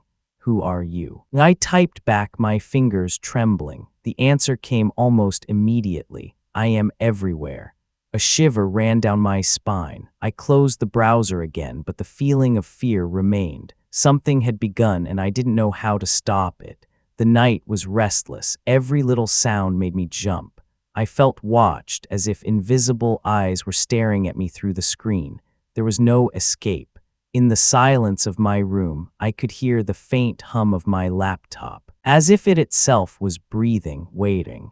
I had stumbled into something I didn't understand. On the third day after my first visit to the site, it was as if my life had been plunged into a veil of darkness. At work, I began to notice strange things. My computer behaved oddly. Files disappeared only to reappear later. Emails I had never written were found in my inbox. The contents were eerie, messages warning me against returning to the site. "Don't go back." One of these emails said, "I was scared, but the desire to learn more was too strong." Back home, I decided to delve into the forum. I opened the browser and returned to the page, but this time something was different. The page had changed. A large red button in the middle of the screen glowed at me. "Enter if you dare." My heart pounded wildly, but I couldn't resist. I clicked the button and was immediately led into a chat room. The room was dark, almost empty, except for a single user, Observer. I typed a message. "What is this?" No answer. I waited, and just as I was about to give up, a reply came, "You've gone too deep." My stomach clenched. Before I could react, a new message appeared. "You can't go back now." I tried to close the browser, but my computer didn't respond. The screen flickered, and the chat room remained open. Suddenly, images appeared on the screen. They were recordings of my own room. Pictures of me sitting at my laptop. I felt sick. Whoever was behind this site had access to my camera, to everything. Panicked, I pulled the internet cable from the wall, but the images didn't disappear. They were still there. Someone had taken control of my system. Finally, I managed to turn off the laptop and ran out of the room. My heart raced and sweat ran down my back. The feeling that I wasn't alone grew stronger and stronger. I knew I had stumbled into something far beyond my understanding, but now there was no turning back. After that night, nothing was ever the same. Although I had turned off the laptop and removed the internet cable, I continued to feel pursued. Everywhere I went, I had the uncanny feeling of being watched. It wasn't just a vague hunch, but almost physically palpable. In the supermarket, at work, even in my own apartment, I felt the presence of eyes lingering on me. It wasn't long before others around me also noticed that something was wrong. My colleagues asked if I was okay, as I often seemed distracted and looked around nervously. But I couldn't tell them the truth. How could I explain that an unknown power from the deep web was watching me? They would think I was crazy. So I lied and tried to carry on with my life as if everything were normal. But the more I tried to cope with everyday life, the more I noticed that things were changing. My phone suddenly sent messages I had never typed. My computer seemed to have a life of its own, opening programs and windows without me doing anything. It was as if someone or something was controlling my movements. Every time I tried to use the laptop, strange messages flashed on the screen. "We are watching you. There is no escape." One evening, when I came home, I noticed that my apartment door was only ajar. My heart skipped a beat. I was sure I had locked the door before I left. Hesitantly, I stepped inside, only to find that nothing was missing, at least nothing visible. But on my desk lay a small note that hadn't been there before. It read, "You won't be alone." Panic overcame me. Whoever had written this had been in my apartment, and I hadn't noticed. I immediately checked the security cameras I had recently installed, but the recordings were deleted. Someone had not only infiltrated my digital world, but had now also entered my real life, and I had no idea how to defend myself against it. I knew I had to face reality. The things that were happening were not just coincidences. Someone or something had entered my life, and they had taken control. But before I could act, something happened that dispelled all my doubts. It was the middle of the night. I was woken by a loud noise. It sounded as if someone was in my apartment. With trembling hands, I grabbed my phone and opened the camera app to look through the apartment. At first, I only saw darkness, but as I pointed the camera down the hallway, I saw it. A figure, barely visible in the faint light, stood motionless in front of my bedroom door. My heart stopped and my breath hitched. Whoever it was, they were in my apartment, and they knew I was awake. I didn't move, holding my breath and waiting. The figure didn't stir, seeming only to watch me. Seconds passed that felt like hours, and finally the figure vanished as silently as it had appeared. I didn't dare open the door, not even turn on the light. In that moment, I knew there was no turning back. The next morning, I found a new message on my laptop. "You saw her, didn't you?" My blood froze. How could they know that? I hadn't told anyone. I tried to turn off the laptop, but the screen kept flickering. And new messages appeared. "She's always with you now. You'll see her again." Paranoia ate at my core, and I began to doubt my sanity. From that day on, I kept seeing the figure in the corner of my eye or in reflections, never directly. She was there, lurking in the shadows, watching me. It was as if she came closer with each passing day, as if she was waiting for the right moment to strike. And I knew I couldn't escape this fate. The feeling of constant observation became unbearable. Even in the brightest moments of the day, I felt invisible eyes on me. Every room I entered felt oppressive, as if the walls were closing in around me. My social contacts also began to suffer. Friends noticed my absence, asked why I was so paranoid, but I couldn't explain to them what was really going on. The figure appeared more frequently. Sometimes she stood by my bed at night, and I felt her presence before I could even see her.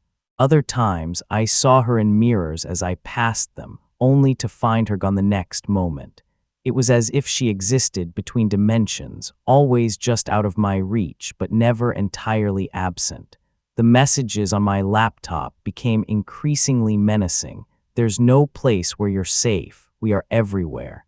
It was as if the forum and the figure were inextricably linked. Every time I tried to find answers, I was drawn deeper into the web of darkness and madness. There seemed to be no escape, and the fear became all-encompassing. I started searching my apartment for cameras and listening devices, desperately turning over every object, cutting open furniture, pulling up carpets, but I found nothing. The surveillance was so perfect, so invisible, that it drove me crazy. I knew they were watching me, but I couldn't do anything about it. The power they had over me was total. One night, as I was trying to get some sleep, I heard the sound of footsteps outside my door again. But this time it was different. The steps were heavier, slower, as if the figure paused directly in front of my door. Then a soft knock. My heart skipped a beat and I stared into the darkness, unable to move. She was here and she wouldn't leave. The nights became increasingly agonizing and sleep was barely possible. The figure that watched me in the dark had eroded my psyche. Every sound made me jump, and the constant flickering of my laptop screen reminded me that I was never truly alone. But one night, when I thought it couldn't get any worse, reality completely broke down. I was in the middle of searching my laptop again, desperately looking for a clue, a way to escape this hell. Suddenly, the screen went black. I tried to restart it, but nothing worked. Just as I was about to pull the plug, I heard it, a deep, distorted scream that emanated from the speakers.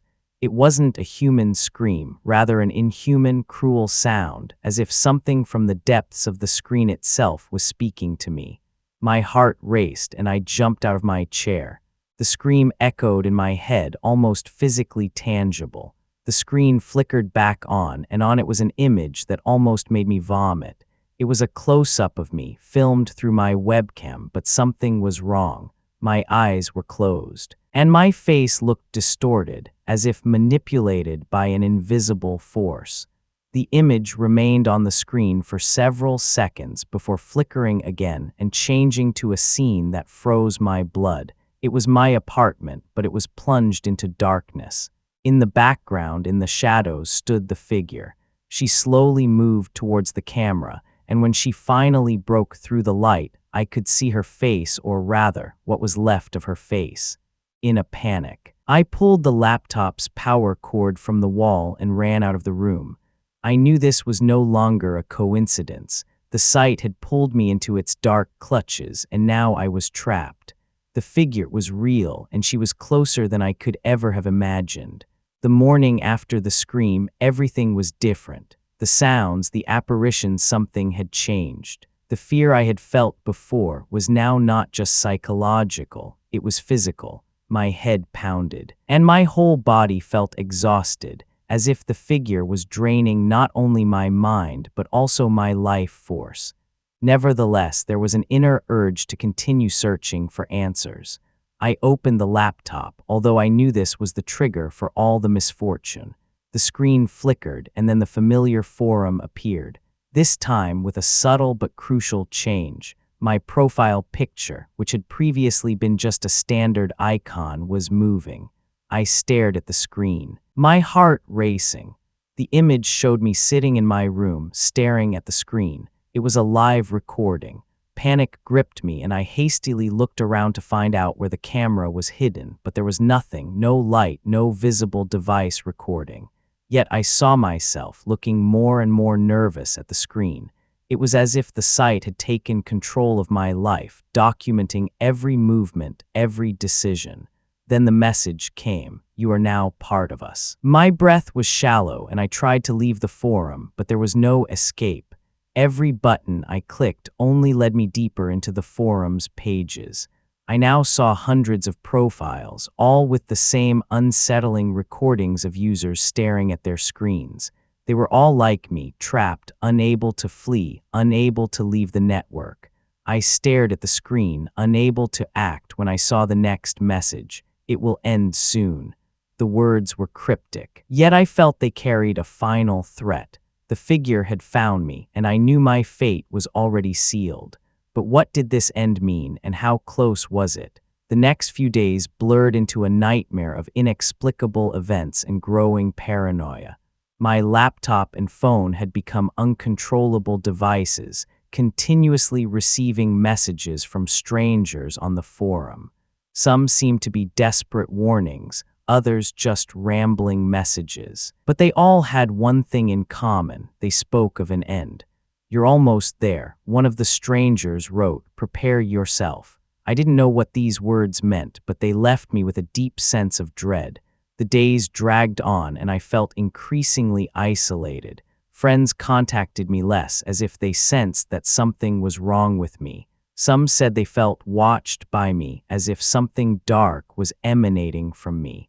The figure also didn't leave me alone. It appeared repeatedly in my bedroom, standing motionless in the corners, barely more than a shadow, yet I knew it was real. Its presence felt like a physical pressure, a force I couldn't ignore. In my dreams, it spoke to me, whispering in a language I didn't understand, but I knew its words heralded impending doom.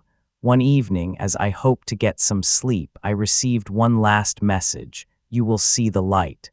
Immediately after, my phone began to receive uncontrolled messages from unknown numbers. Each of them contained only symbols, senseless strings of characters that made no sense.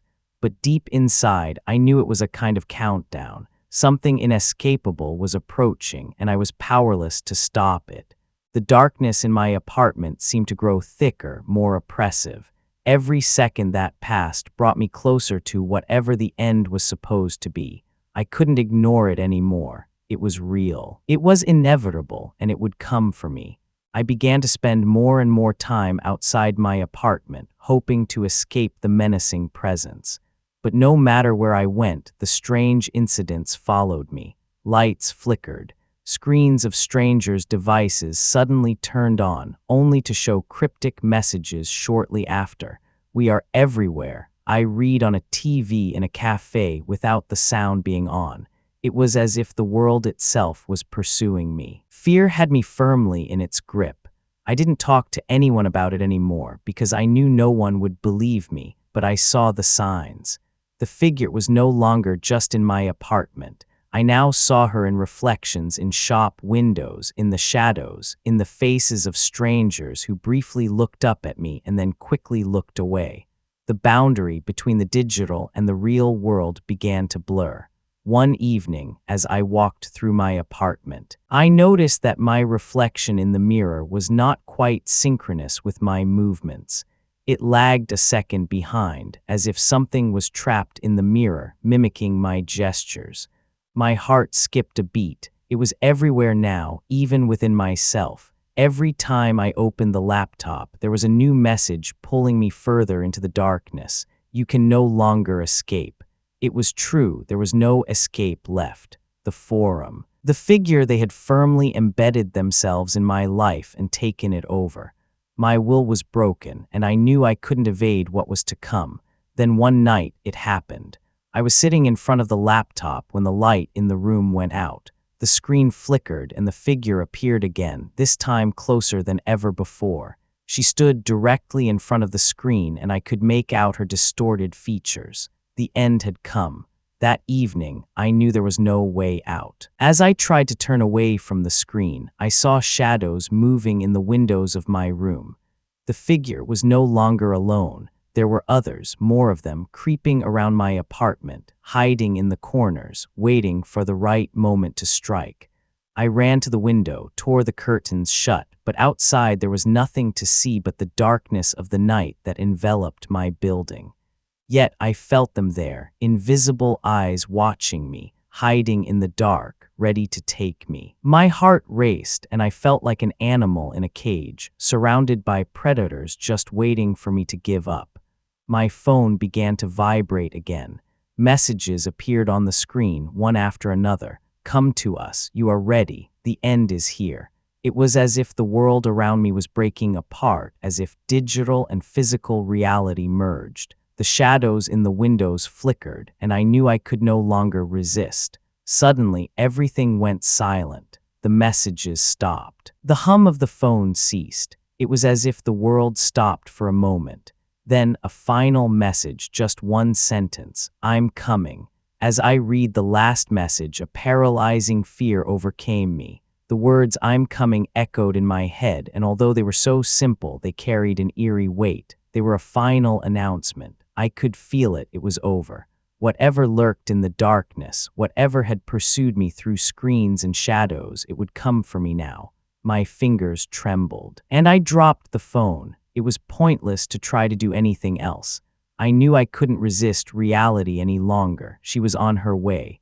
In the deep silence that followed, the only sound was my breath echoing in the stillness. Every second seemed to stretch. Time itself seemed to work against me. Then I heard it. Footsteps, slow, deliberate, like an unstoppable force. They came closer, directly in front of my apartment door. No more whispers, no vague shadows. It was real. The steps stopped directly in front of the door, and I stared at the doorknob, unable to move. I knew what was coming, but I could do nothing to prevent it. The knocking came softly, almost gently, but with such finality that it took my breath away. I stood motionless, unable to react. The door began to open, even though I had locked it. A cool gust of wind flowed in, and the light in the hallway flickered. The figure stepped in, slowly, methodically, as if enjoying seeing me in this last phase of my fear. She stood there, and I could finally see her face, or rather, the absence of a face. It was just an empty black void staring back at me. No eyes, no features, just darkness. The air around me felt heavier, as if every breath was my last chance. It was over. The figure remained motionless for a moment. I was paralyzed, my thoughts swirling as I tried to free myself from the fear that gripped me. But before I could react, she took a step forward, and the room was filled with an uncanny coldness. Every muscle in my body tensed, and it was as if my heart would stop from fear. Her hand, or what looked like a hand, slowly rose. I could see the darkness moving around her form, almost as if she was part of the shadows that surrounded her. It was as if time itself was frozen in that moment.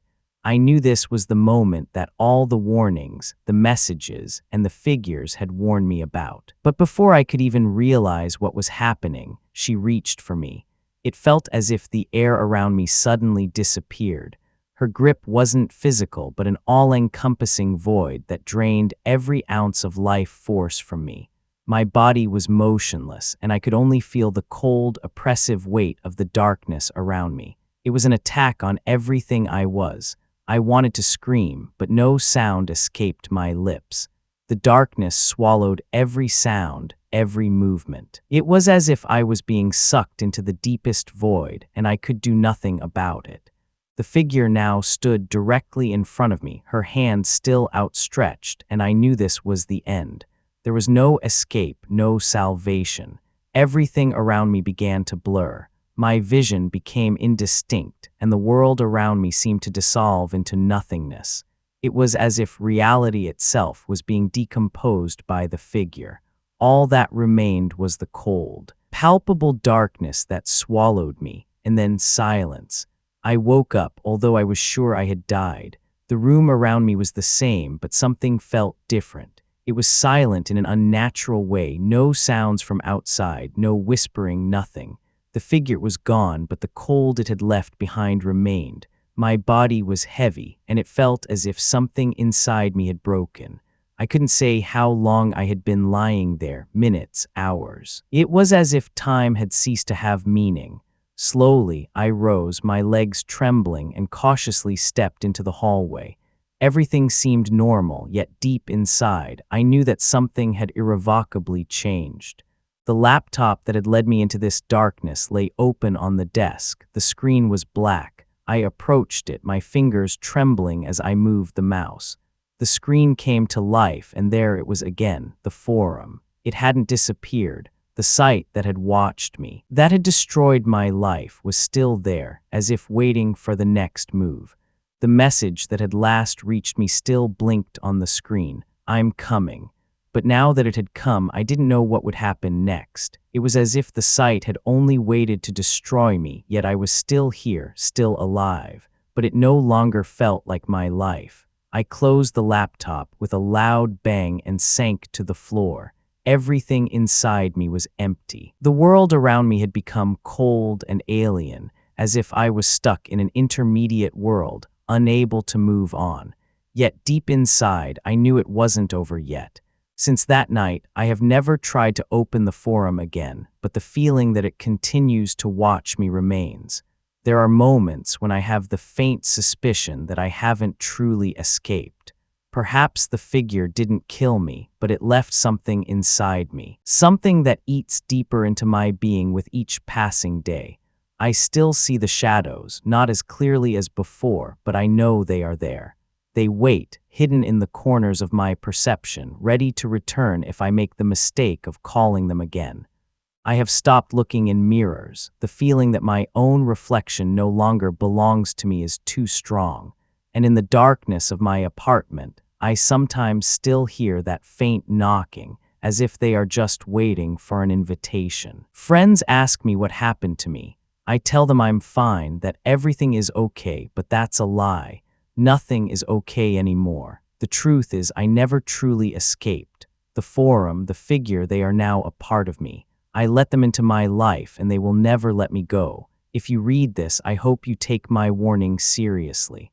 The site that watched me is still out there, somewhere in the deep web. It waits for the next ones who are curious enough to look inside, brave enough to search for answers they cannot understand. But I tell you, do not search. Some secrets should remain hidden. Some things are not meant to be discovered. And if you go too deep, you might find that you are no longer alone, just like me now. I am never alone.